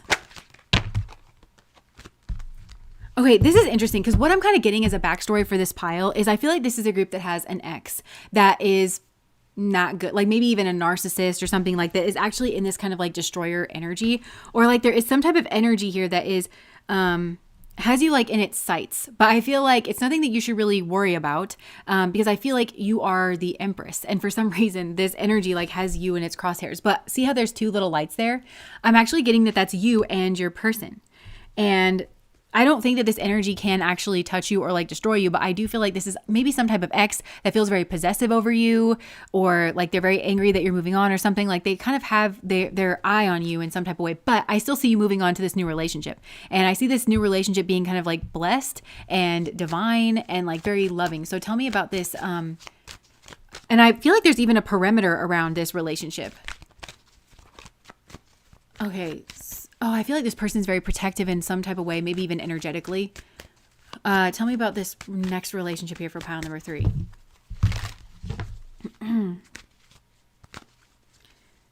Yeah, you definitely left something here in the past. And this is maybe this ex, or maybe some of you like moved or something, but you definitely left something here in the past. And you've been like manifesting this actually. So tell me about this. It's funny because I do feel there's like a protection on this energy, and Spirit might be keeping this a bit close to its chest because there is this kind of something that's like watching you, but in this very like, it has a destructive energy to it, but it might be because this person, it could come from like an evil eye kind of place. Like they're very possessive over you. They don't want you to move on or something here. Somebody's kind of trying to pull you back towards them. But again, I still see you moving on, but I can feel the protection on this.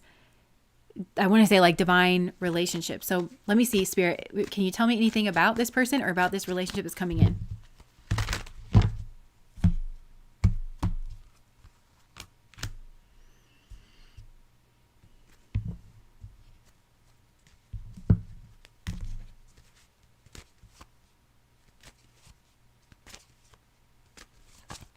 Okay, can you tell me about this new relationship? I just feel like this might be a group that has string of bad luck. And like you kind of didn't know what that was about. And they keep talking about that, but I want to know about this new relationship.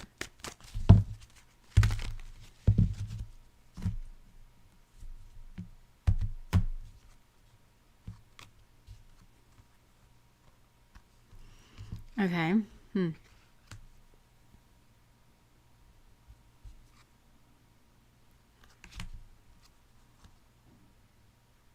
Okay, it's like, this is so funny. Okay, so it's basically telling me generic stuff, and I'm gonna maybe grab a different deck and see if I can't get like further into this. But it's saying that like, maybe this person is a Capricorn or has some type of Capricorn in their chart, or they're really working hard to like kind of ascend, or there's maybe a skill set or something here, and this person is going to like be gaining and gaining. And I see a lot of stability here. I see a lot of cooperation, a lot of teamwork energy. You guys really get along on a day-to-day basis. I feel like conversationally, you guys, speak very well. There might be a way that you guys communicate that kind of elevates you even together in like a business sense.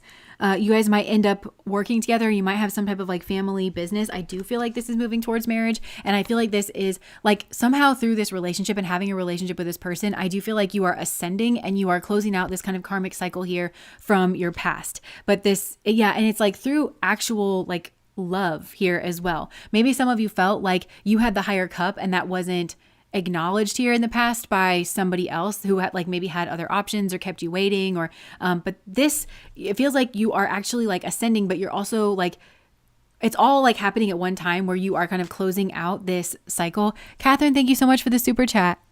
Thanks, Jess, you're a constant.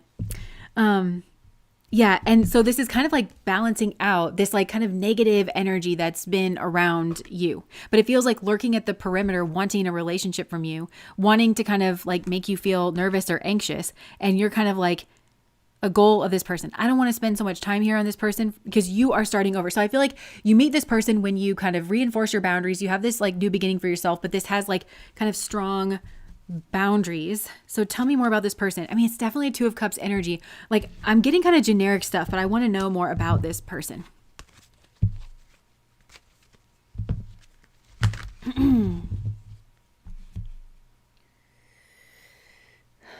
Let's see. This new person, Spirit, this new person. Okay. Interesting. So the Sun card came out. So this person is happy. I feel like they have like a jovial spirit and they bring a lot of clarity to you and to your life. I feel like this person makes you feel really good about yourself. Like they make you have positive self-esteem. I think especially about your body. You guys might spend a lot of time like in the sun or just, it feels like that whenever you're around this person. And I think this person, there's kind of like a spotlight on this person as well. And it's something to do with like maybe not your typical type, but it feels like better than your typical type maybe. So maybe this is somebody that you think is like outside of your league or something, or they feel that way about you, or maybe you both feel that way about each other. Aw, that's a very cute relationship. You both thinking that the other person is like outside of your league. And there is...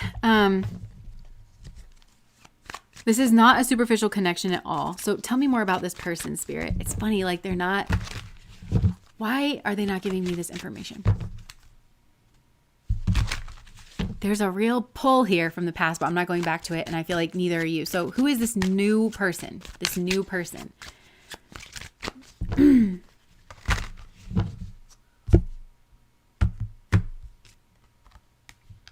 So much secretive energy. They just keep saying that, but I just feel like it's something else is trying to get through. You would feel this, by the way. You would know that this is something that you're dealing with. It's nothing that I'm telling you. Tell me about this new person, Spirit.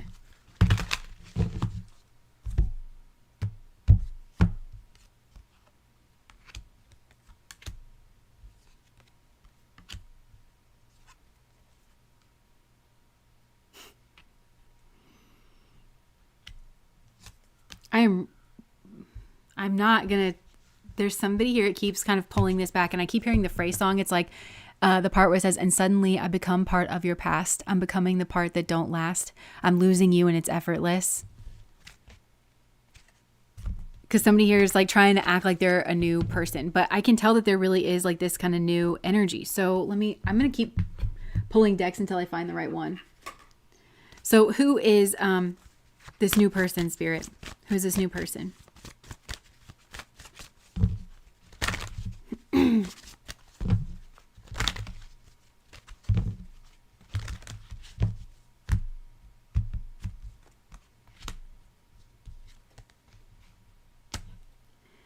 Okay.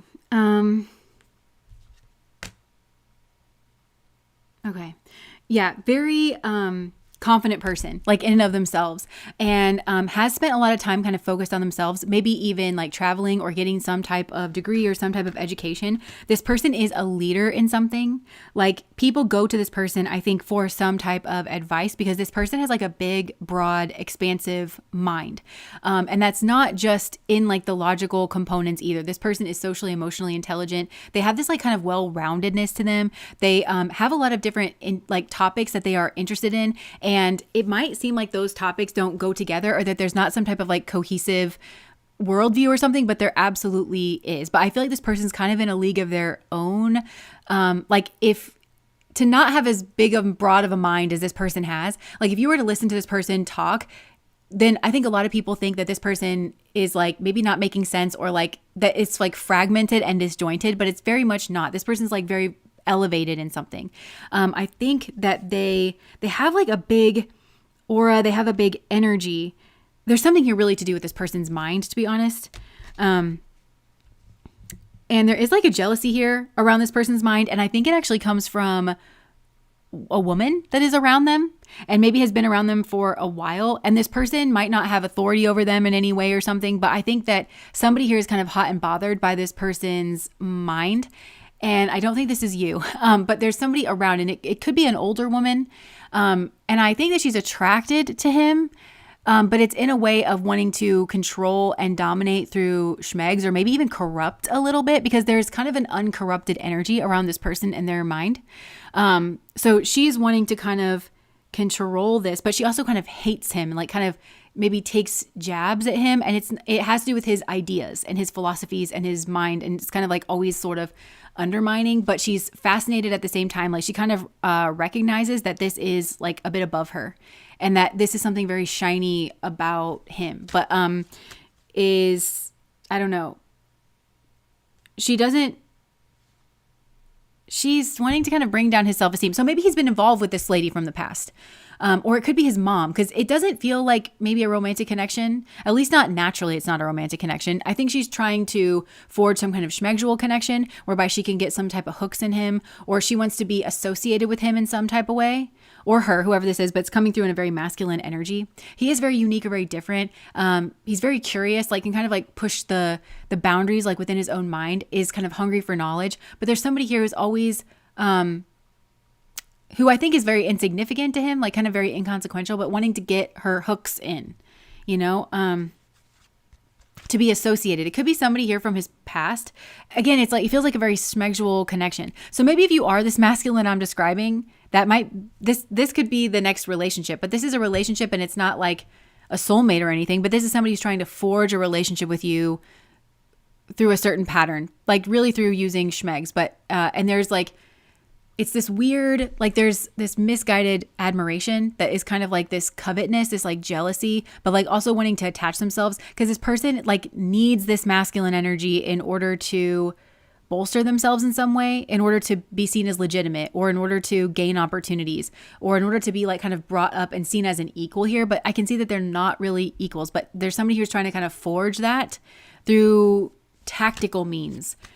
But if this is you and this is the masculine that's kind of coming in, I feel like he's been holding her off because he's truly not interested. But I also feel like maybe he's been so focused on his knowledge or his expansive pursuits that he hasn't really been focused on his love life. And to get his schmegdual needs met, he might just accept anybody that is kind of there and like, willing and able. And he might have some type of like, open-mindedness to him where it's like, he's not worried about, that she's an older woman or that she's, she's trying to control him, but I think that he's like, well, that's an empowered lady. There's something here that like he's not really seeing, but I think that's how he might get like kind of wrapped up in that. But I can see that the pushing is coming entirely from her side, but he might just kind of be going along with that sort of thing, or he did in the past. So it could be that that's how he got into a relationship with somebody, is very much on passive mode, and it was because he really is like philosophical and like in his mind, and he has his ideals, and but he's pragmatic about it too, like his ideals. He actually puts it into action. It's like he has some type of degree, or he has some type of like he's engaged with those ideals like on an actual practical level. So it could be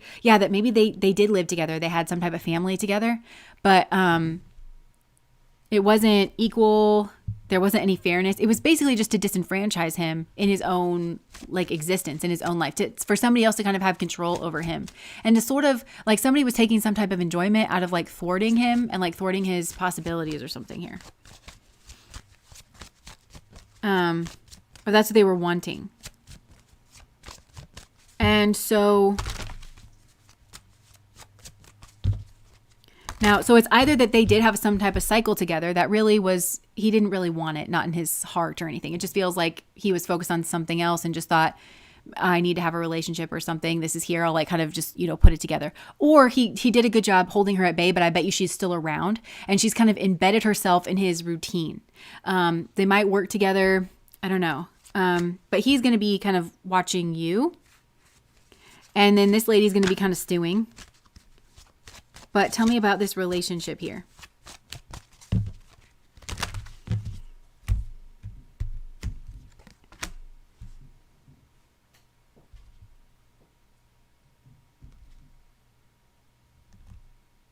Yeah, I think this what I'm describing here, I think is somehow going to come to play eventually. Like, I think things are very happy between the two of you, but it's like you kind of can't open up and trust him fully until this presence, whatever it is going to cause a problem. It's going to cause problems because either, again, they had a cycle of life together. And so this is like the kind of ex that is going to still try to be very controlling over him, his routine, his house. Like if they have kids, she's going to try to use the kids to like kind of control him. So it's like you're kind of blocking yourself off from being with him in some type of like fully satisfying way, which he wants that kind of Libran relationship, but you're kind of holding off until this presence is sort of dealt with. And you might not even necessarily be aware of that at first. But this is like causing some type of problem. And this lady could have been like a part of his routine again for a while. There could be some type of, again, manufactured dependence because he's not naturally dependent on her. But I just feel like maybe she's just been there for so long, even if they haven't been in a relationship or something. But it's like you really need that energy to kind of go because it's making you feel insecure and it's blocking some type of relationship here. And it's meant to. It's meant to. There could be some type of picture. This person could weaponize pictures like, oh, like look at us here, look at us there. I don't know. And I think for her, you're seen as some type of harlot because like you are, I don't know, like attractive, but this attractiveness might just mean that you're like closer to his age or something here. This feels like a really great guy, but it also feels like there's a kind of blindness that he has, but it feels like golden retriever, puppy dog kind of blindness. Like I don't have to, there's something about her that he is not looking at her through the lens of power dynamics. He's not looking at her through the lens of scorpionic maneuvering because it's either because he doesn't naturally look at her like that. He doesn't look at her as like somebody he wants to sleep with or somebody that he wants to have a relationship with. I just think it's more of convenience and like manufactured consent, like if that's kind of the case. But it just also could be that, again, he's so open-minded and like maybe even progressive in his thinking that he's kind of thinking, oh, this is an older woman who is empowered. She just knows what it is that she wants. And he's thinking about it through that lens, but he doesn't see her actually making moves. And she is actually making moves. And it is actually kind of more misogynistic to not view a woman as having that kind of side to her as well, or like that kind of agency or being capable of it. But it just feels like a blind spot here. And it's also because he kind of doesn't want to think about it. There's something about this guy, he's really up in his head and he's really kind of focused on his ideals or his philosophies or something like that. So, but it's just, so he's got this kind of energy that's just kind of around him. And that seems to be like a bit of a barrier. It's karmic as well. And it may have something to do with his work, like, his work and his routine. So tell me more about this guy and your relationship. I feel like the conversation here is like you guys just get each other. You may come at things from like entirely different perspectives, but you feed. I feel like this is like a very mental connection. Like you're friends, you're very chatty. You're both like very attracted to each other, but it's like you feed. He feeds your mind and your conversation, and you feed his mind and his conversation.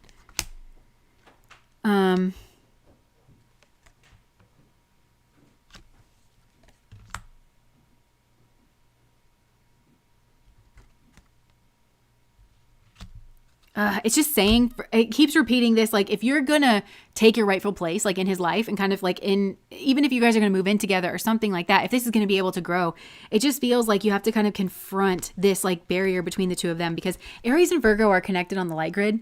But Aries is very much, and this is his energy, like I'm myself, I have someplace that I want to go, but this to me seems like she's codependent, and she's kind of acting like that, and she's kind of maybe feeding his like, yeah, that's yourself, but she's just like always around, you know.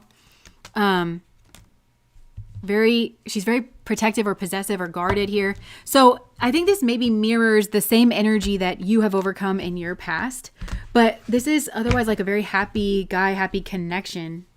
Tell me more about this guy. It's like there's so many barriers here. Like I can't really get at his energy because it feels like he's got a guardian on him, and then you've got somebody from your past that's kind of pulling on you. But I can see that this is some type of divine soulmate connection here.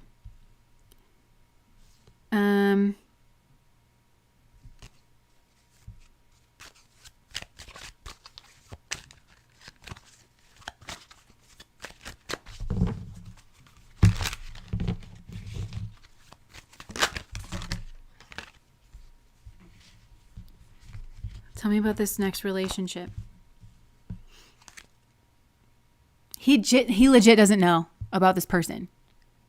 I feel like your biggest barrier is not even with him. Like your biggest problem here is like not even with him. It's like with people that are around him. And it might even be like there's maybe even more than just this lady that's around him. Like there could be just like a group of people, but there's this like, she's really embedded herself like in his energy, or like, and she keeps a kind of guard on him. So tell me about this relationship though. I guess this is what you need to know. I think Spirit is trying to tell you like this guy is really cool and this relationship is really worth it. Because some of you might not want to put up with this. With this lady. Yeah, it's like he's going to have to see her differently. And then that's how he starts to see you, I guess. I don't know. Yeah, it's like this guy has to come to the realization that something has to change in his life. That he's got to take a stand towards this like lady. He's got to not be passive in that arena of his life, or he really has to, in order to get what he wants, he's got to clean up his act. He's got to take responsibility here. He's got to see something clearly. Yeah, he's got to be strong, and because for this guy is really great. Okay, he's got a lot of great qualities. I feel like he's a leader, and I feel like people come to him for advice. But that doesn't mean that he's a leader in the King of Wands kind of way, because the King of Wands is like, go here, do this, do that. Here are the boundaries. This is a yes, and this is a no. He doesn't have really that energy, you know. And I think he needs to a little bit more, like about his own, because there's this devil energy that's just around him. So I feel like you're the soulmate here, and Spirit is maybe kind of sending you in, not to fight his battles for him, but because you're the star. Like he wants you. You are like his hope or his wish, but he's got to make some changes in order to accommodate you. Or you're gonna, I feel like, need to leave this, but yeah. Tell me more about this guy. This is a guy very jovial, very positive outlook, you know. But maybe a bit too positive in like the que sera sense, like where it's like, oh, well, I don't need to put up boundaries, or I don't need to pay attention to like this undermining energy that might be creeped up around me that wants to kind of profit in some way, whether that's socially or like with a sense of purpose or something that wants to attach itself to him. He has to be more aware of that. Who is this? Tell me more about this relationship. I just feel like there's really some energies trying to block this, but it feels like it's divinely sanctioned and divinely guided. So this is like a gift. This relationship is a real gift, and you are a gift here. I feel like also this is helping you to develop your inner strength, where you're like, no, I'm the queen of the castle. Like like where you might have to stand up for yourself, and you might have to like, and I do think that she'll play the victim. And I think that she's going to try to appeal to like their relationship. But I can tell you that they have none. They have her trying to stick her claws in him. Nothing about it is holy. It's actually quite karmic for both of them. It's devil energy. And like she sees him as like her meal ticket or like some type of success, or she wants to be attached to him in some way, like her image or whatever. But you just have to stand in your confidence of like, no, I'm queen bitch here, basically. And it kind of, I think, mimics the first pile where it's like you might have to get over some type of patriarchal conditioning. Like just because you act confident, like don't allow her. I feel like that's what this is. Like don't allow her, and he needs to be the same way, to define you in your relationship, because she's going to make stuff up to cast herself. She wants him to come to the conclusion that she's like it for him, you know, or she wants to get her hooks in him, like, so that they have to be together and they're chained together forever and ever. But, so she's going to say that you're the harlot. That's her narrative, is that you are the harlot that stole him away because you're attractive and you naturally have his attention. You don't have to manufacture this kind of weird thing here. But that's not true. And she's in her Pluto energy, and he needs to see that, and you need to see that, and both need to deal with it accordingly. And I think this is maybe how you're dealing with whatever that karmic energy is from your past that you're trying to get away from as well. It's like this kind of plutonic energy that's trying to have a hold on both of you in some type of way. You're both kind of breaking free, and I think you can kind of do it together. So is there anything else, Spirit, that you can tell us about this person? I just feel like it's worth fighting for this. It feels like both of you don't have the truth about yourself, because he might not see himself in this light that this lady is trying to attach themselves to. Like, I don't think maybe he sees himself as the prize, because he's too focused on something that he's doing like out here. And I think that you don't maybe see yourself as a person that, in some way you don't see yourself as the person, like, I don't know, it could be that her sob story, like, or, you don't see something here that you don't see about yourself in your position, but it's like all being unearthed. It's like saying, know where your boundaries are, know where your boundaries aren't. Like, know what, like, I don't know, you're willing to, I feel like there's kind of a relationship here that he has that's a no-go for you. But you need to be able to say that. And I think some of you feel like that's an ultimatum, and it kind of is, or that it's you being controlling, but it's not. It really is just you saying like, this is kind of a no-go. But I think that he will see this other energy. He will see it for what it is. And I think you'll see it for what it is. Because I feel like both of you maybe don't see it for what it is at the beginning. And then you kind of are realizing like, oh, this person's intentionally sabotaging and trying to get her, you know, has an agenda, you know.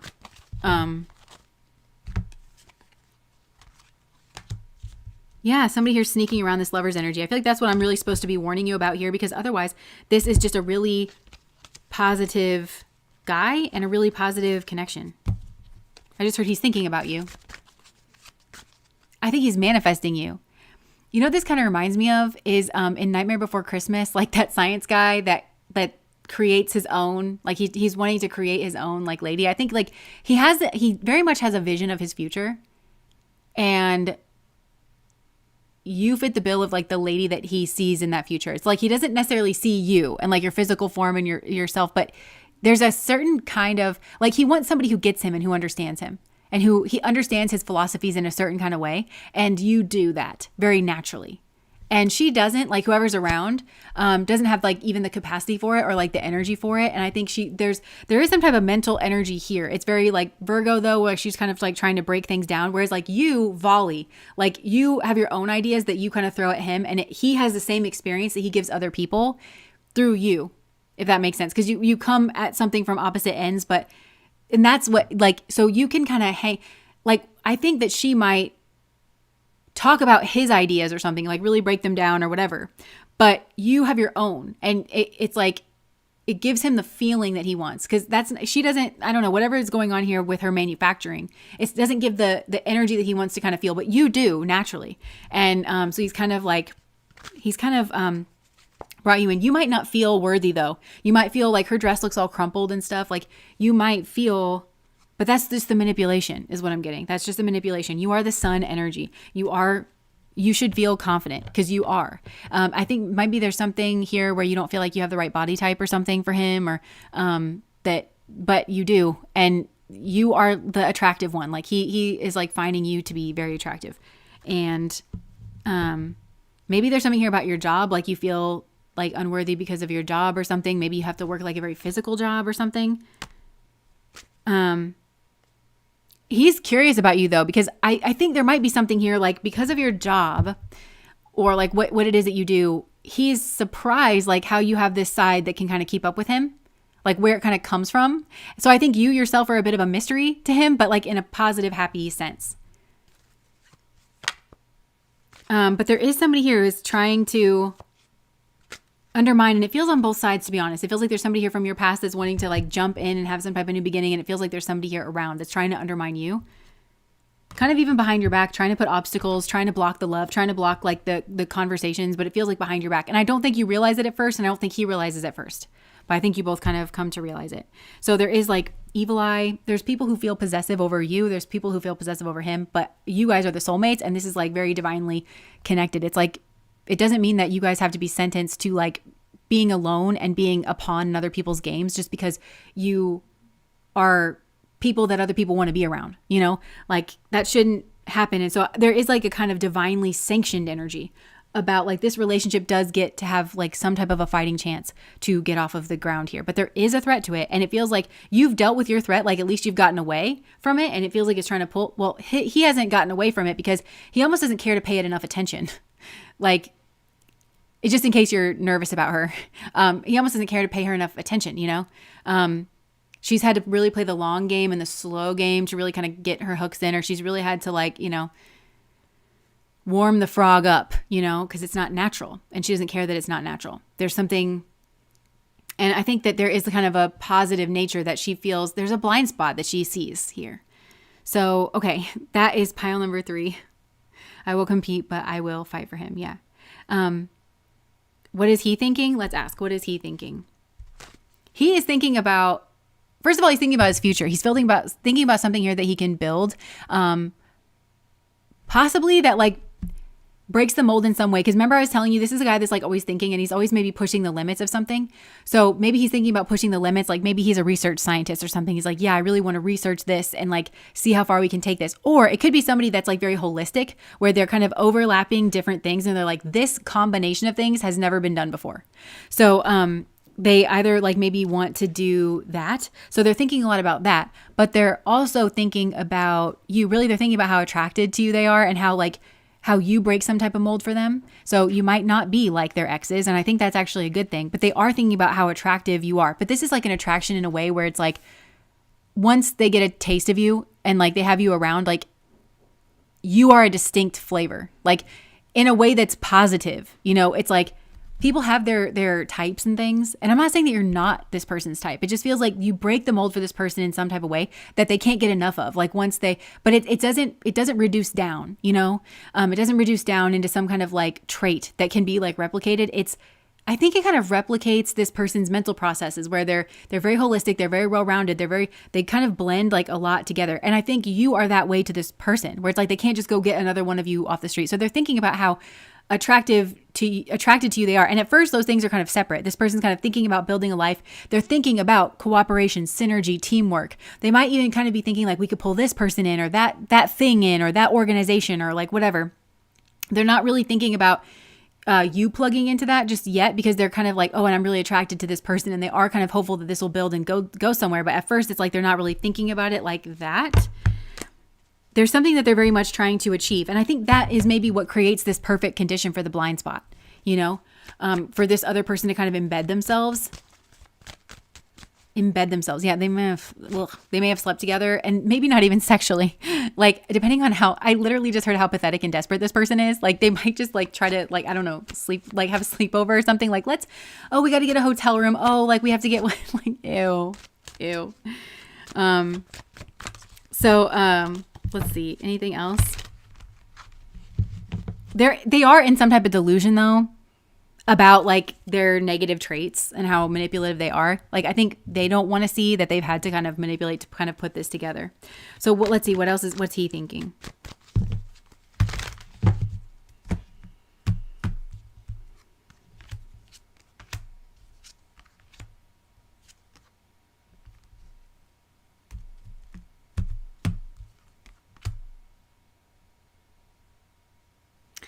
Huh. I'm wondering if something didn't play out here in past lives, like between like these energies that are kind of trying to pull the two of you apart, because it's like,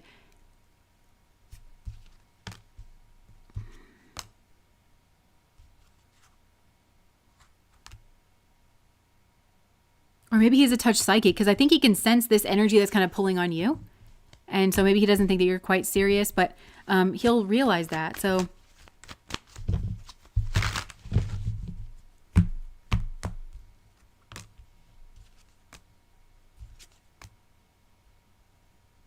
at first, like maybe he's thinking that like to pursue love, he would have to give up on his like work career goals or something. Yeah, he gets a little defensive that you're a wish fulfillment here at first. And that might make you feel a little bit nervous, but also that might be like a weakness that this person can kind of capitalize on. Because this person very much has like a strategy or a plan or something. They might be thinking that they want to be independent here, but so then how do they start to think that you're not a liability here?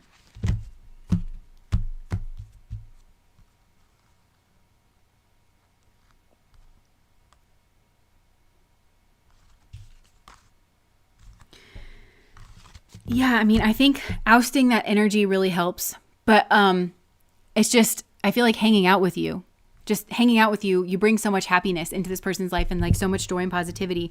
And I think that they see that you are very skilled and possibly even like very good with people.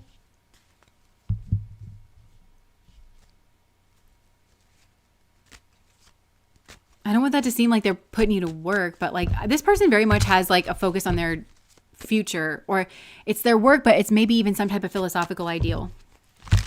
Okay.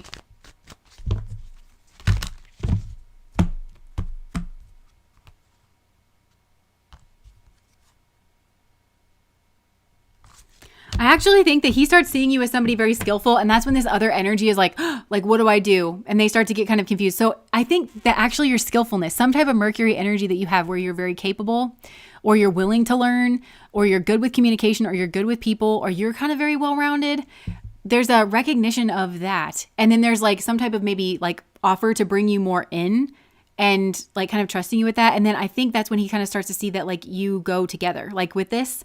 And that's when this other person is kind of like, what do I do? Kind of like it's that scrambler energy. And that's what kind of changes things around and kind of actually ousts this other energy more and more to where they're kind of like looking in and trying to like kind of keep track of what's going on here, keep tabs of it, because they start to lose control, which I think is actually very healthy and very healing. So, okay. If someone can take someone from you, they weren't really meant for you in the long run, right? I mean, yeah, I feel like there's really nothing you can do about it. It's really nothing worth like kind of, mulling over. I do believe like in karma, and I think that there's things that some people can actually turn around and have like an opportunity for them to turn around. But yeah, I mean, it definitely doesn't mean that like your life is going to suck without them. I think there maybe could have been a path for you guys to go on together if both of you kind of are rising up to meet it. But yeah, like it's not like going to make or break your life. I don't think. I think that there's other potentialities out there for you. So yeah, this really is a cool person, and you're a cool person, and they do know that, but it just feels like you and this person both have something about you that like your exes or somebody here like really fine, like they think that they own you, like they get possessive over you and they start to guard your energy, and it becomes this like gravity that you have to like break free from. And I think that you've already been through that, or you're like further along in the process, because you seem to have gotten away from some type of energy that's still trying to kind of pull you back. But this person they're on the same track that you are. They just haven't gotten as far away. And so I think Spirit is just illuminating this, like, because some of you might be like, why did Spirit bring me here or something? I'm getting that you guys are soulmates. Like you're very strong soulmates. Something could have gone on here in past lives between the two of you that you're kind of working out. But you are soulmates. And again, I don't know that you see this person that's around quite as a problem, and neither do they kind of at first, whether this is an ex that kind of got their hooks into this person. I can just see, and let that help you sleep a little better. I can just see that like this was put together by this ex, they had to get their hooks in. It wasn't that this person, your person, was like naturally interested in them and that they had a whirlwind. No, this was something that wasn't natural, that was passive, and like it was an opportunity that kind of presented itself. He had his focus on something else and kind of thought, I think I'm supposed to be doing this other thing. And the other person was like kind of kept putting it in their face in some type of way. So they just kind of, it's not passionate, lovey, whatever. Like it wasn't that.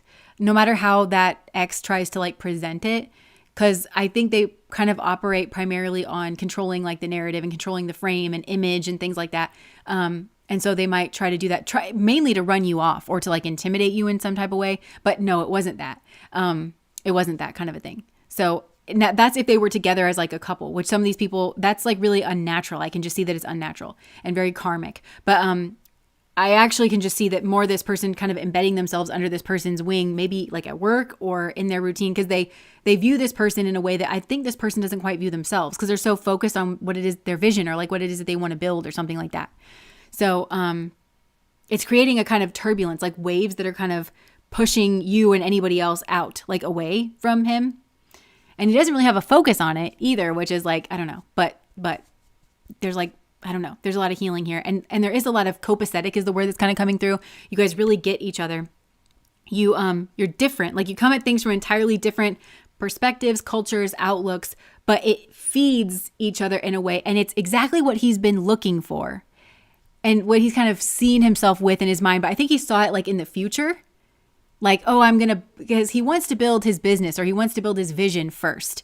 And then he thinks that you're going to be the crown jewel in that, or like his partner would be the crown jewel in that. And he pictures what that would feel like and everything. But I think you're going to show up. I don't know. There's some type of timing thing. Maybe you do show up then, but this person kind of embedded themselves already. I don't know.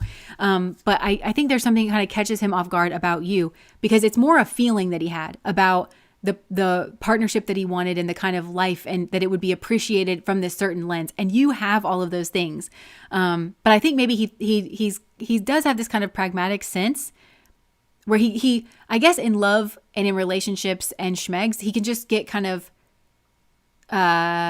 very passive and kind of swept up in something. And it's almost like, well, this is my great love of my life. Like whatever his business is or whatever his vision is, that's the great love of his life, is the way that he was kind of thinking about it. And so I might as well just put something together here with this other person, because at the very least they understand that I'm a workaholic.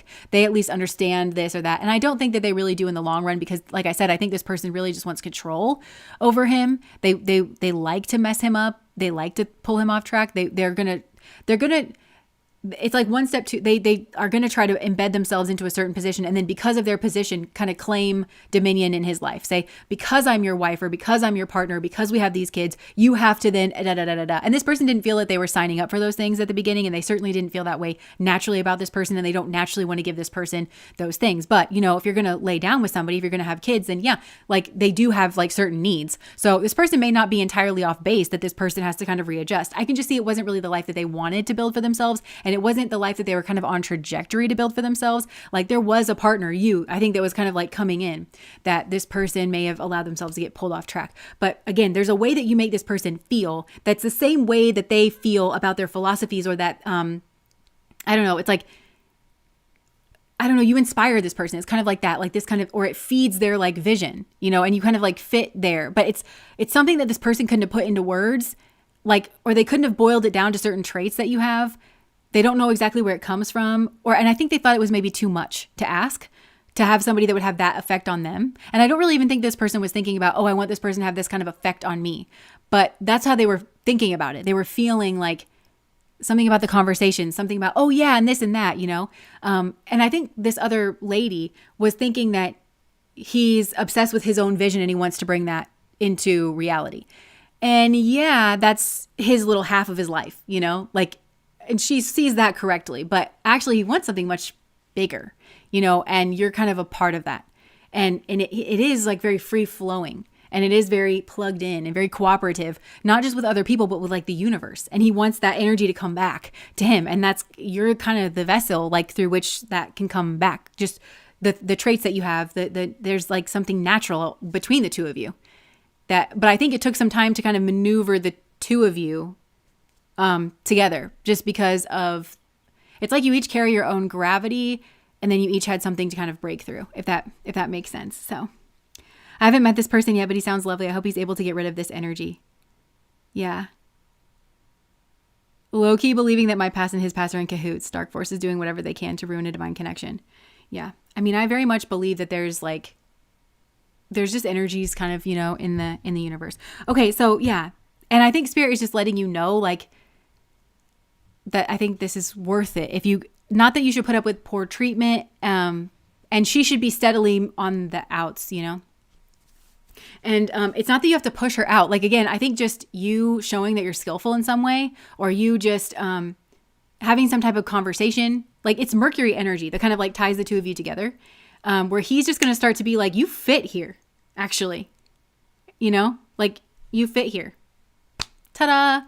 It's just that energy. And naturally, she's just going to kind of, where it's like, oh, he's, the other side of this is like, oh, you don't fit here, you know?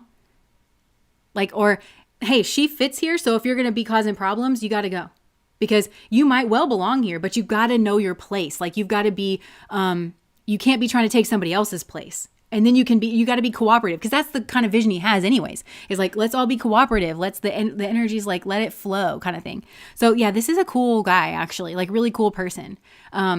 Very determined in what he wants to achieve, but isn't looking like here immediately around him and like the people that are around, and isn't kind of like scrutinizing that kind of energy. So it does kind of create a blind spot. It is a vulnerability. It is a bit of a weakness here that is around. So, and I think that you even kind of taking your rightful place is very protective in that sense, you know?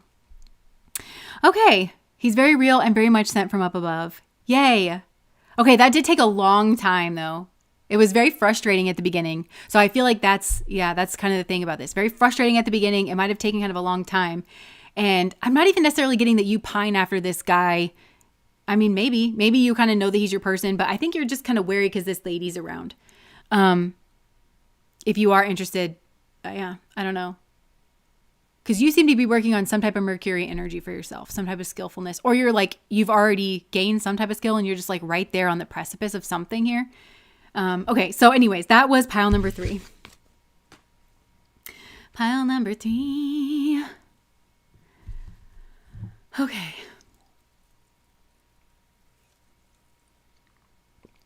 Hey, where we at? All right. So shall we move on to the general messages? All right, Spirit. So, okay, what general message wants to come through? So this card was just like hanging off the side and I just grabbed it. It says evaluation criteria, unfair assessments, and rarely sees the full picture, focus on shortcomings and misses out on potential. And it's this kind of like checklist. So I don't know if Spirit is trying to call attention to this, like maybe blind spot in you, or if somebody else is kind of doing this to you here, but let's just see what's going on here with this evaluation criteria, Spirit.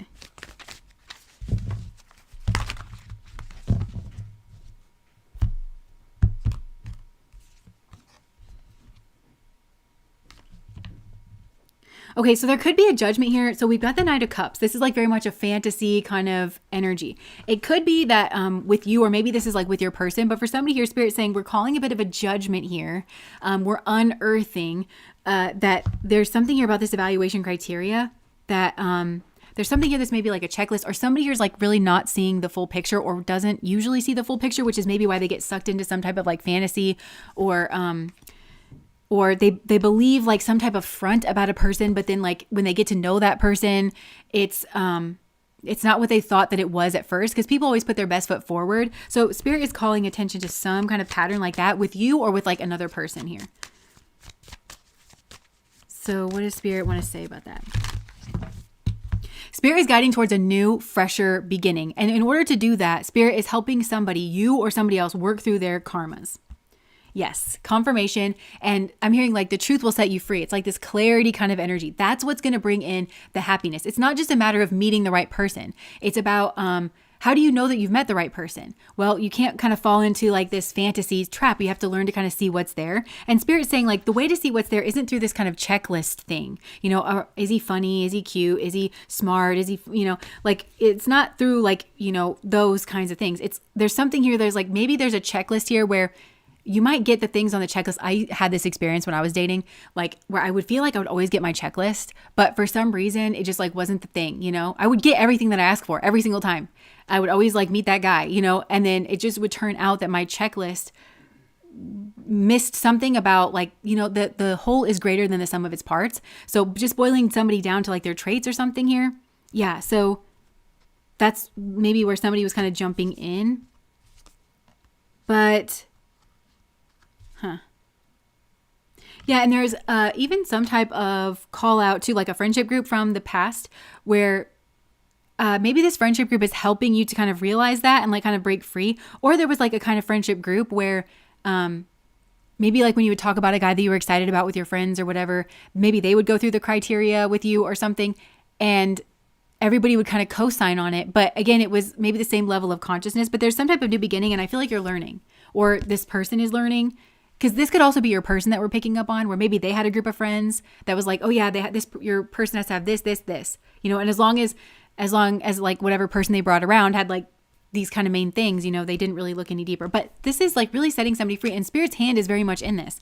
Spirit is kind of reassuring and saying that there is a victory. There's a victory on the horizon here. And you're working through some type of karmas here. There is a fresh new beginning. Let's see. There's some kind of call out of like somebody here is like really actually doing like the Lord's work, because we've got Ashwini energy, and Ashwini is one of the nakshatras that is seen as actually doing like Spirit's work here upon the earth. So maybe you're meant to kind of do that, or going through these karmas or something is like actually doing that. What else are you wanting to say, Spirit?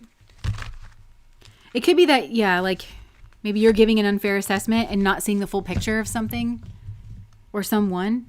Yeah, because there's like really this mental energy and kind of like getting like all wrapped up in the mind. Or teetering back and forth of getting all wrapped up in the mind and saying, you know what, I just got to let it go. And not actually processing through the karma. Because this like, oh, you know what, I'm just letting it go. I've been up in my mind about it so much. Oh, I'm just letting it go. That's not really letting it go in the spiritual sense of like, I'm actually learning something and I'm actually working through karmas.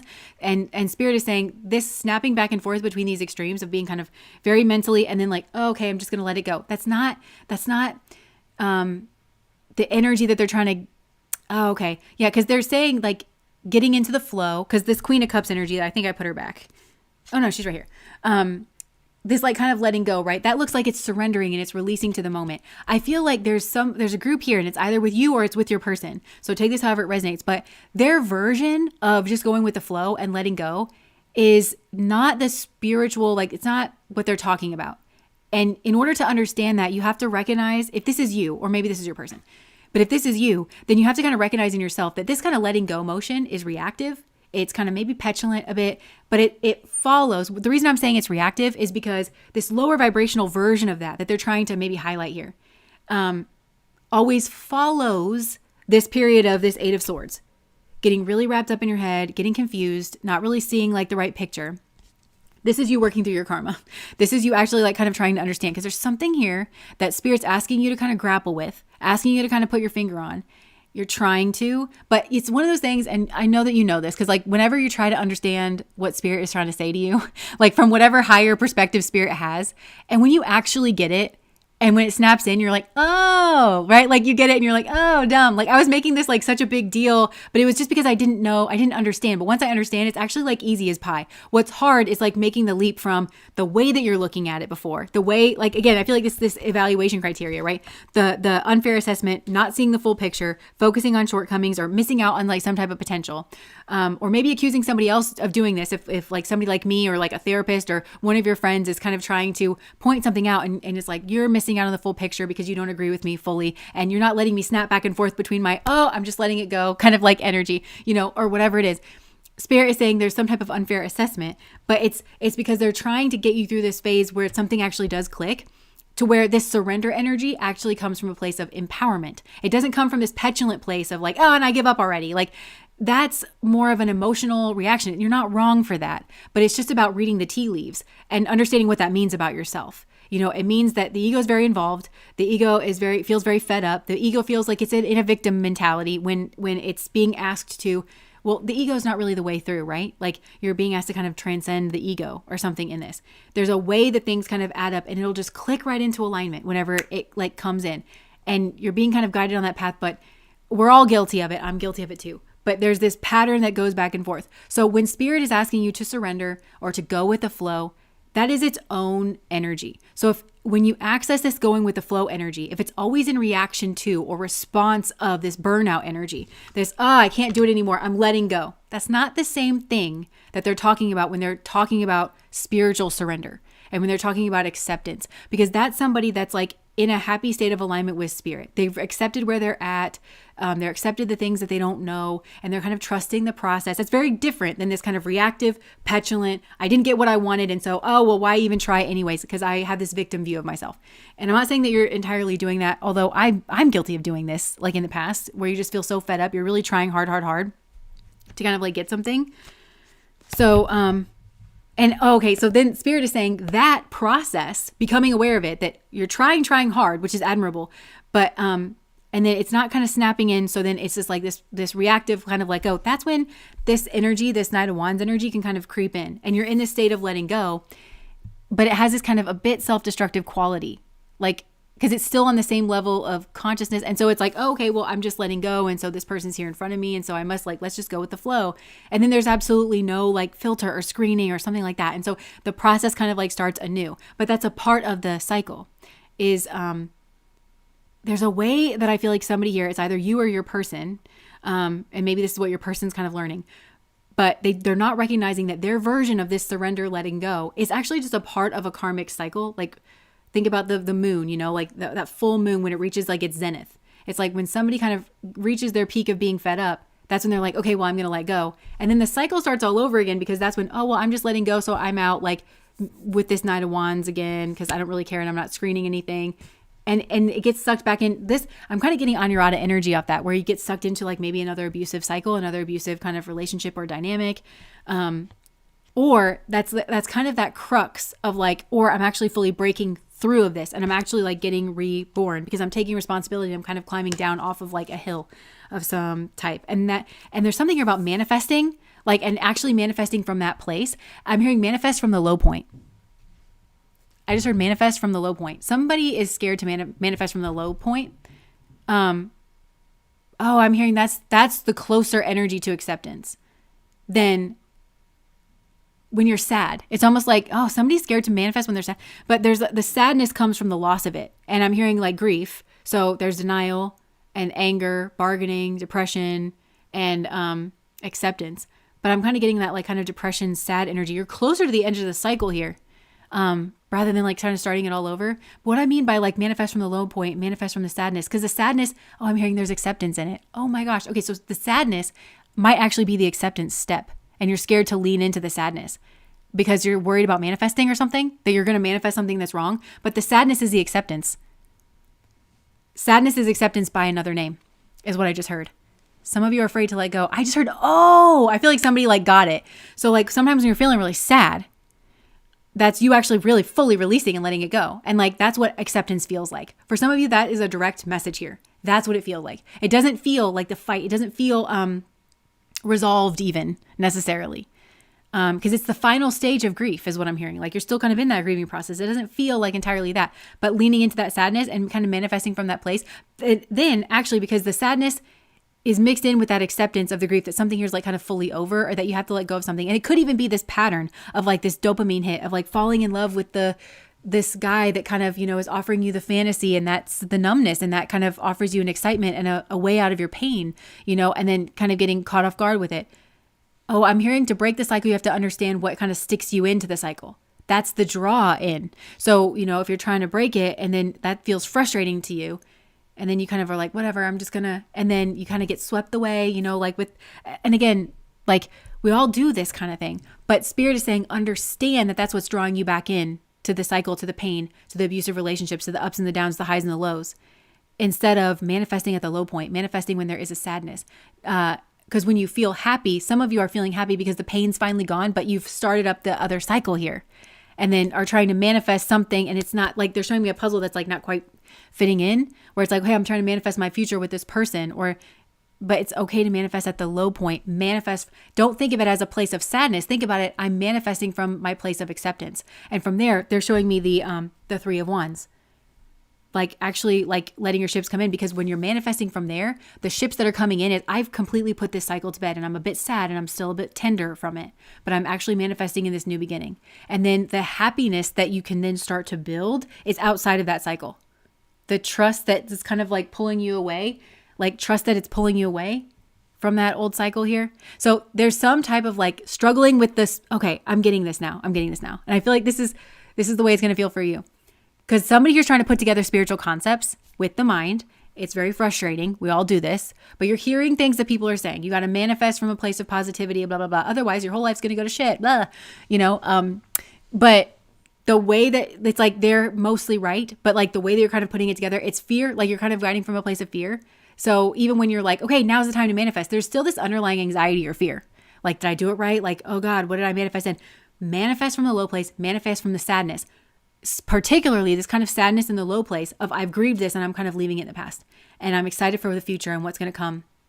I worked through this and because that's actually the opening is what I'm getting, where you can actually create something new. Whereas if you manifest from what you're recognizing from the old cycle is the high place, I feel like that is the place where you were in the weeds because Spirit was asking you to try to learn something different. It's always hard to learn something new. And it doesn't feel like, when you really know something and you're in your groove, you're in your pattern, your brain can kind of shut off.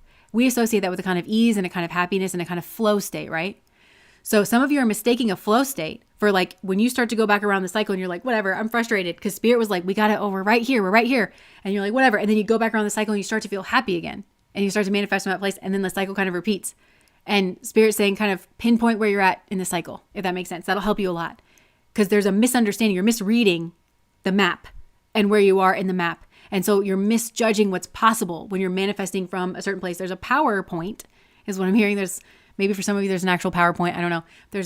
I've done some readings with a PowerPoint, but like maybe there's, I don't know. Maybe there's something you saw with a PowerPoint. There's a PowerPoint with like a power place where you can actually exit the cycle. But it's a place where you feel unsure and the place where you feel a little bit sad and maybe a little bit defeated. But that is really the energy of acceptance, or it's asking you to accept that that's where you're at. And with that acceptance, again, it's not going to feel happy necessarily, but you might feel content. You might be able to access a little sweetness, a little bit of contentment where you're not fighting against life and you're not fighting against the cycle and then kind of like having to throw your hands up here. Because there's something about the way you're evaluating yourself, your partners, even like, again, people who are maybe trying to assist, like even your friends that are trying to like assist, there's a way that's not all adding up here. Okay.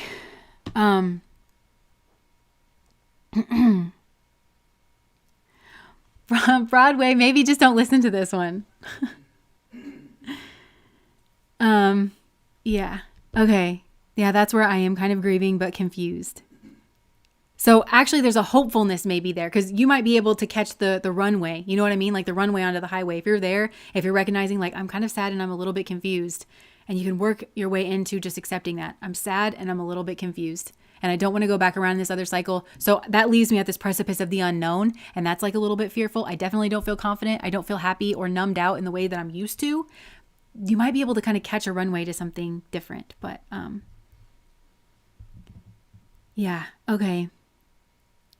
There was maybe an attachment theory PowerPoint. Oh, maybe. Okay. So I think I'm just going to leave that there. I hope that made sense because it was one of those things. Sometimes they give me things that I barely grasp as a concept. And that was one of them. That's where I kind of like repeat myself because I'm trying to like understand. But okay. So I'm going to leave that there. Sorry if this wasn't a very good reading. I hope that this was helpful for you. And thank you guys so much for spending some time with me on Friday. We have a Patreon reading for those of you that are on Patreon tomorrow. It's a pre-recorded reading and it's the romance one that we voted on. And it is what this connection looks like to spirit. And then next week we have the non-romance one, turning the page. What do you have to look forward to? So, okay, that's what I have for you guys. Thank you so much for hanging out. Bye.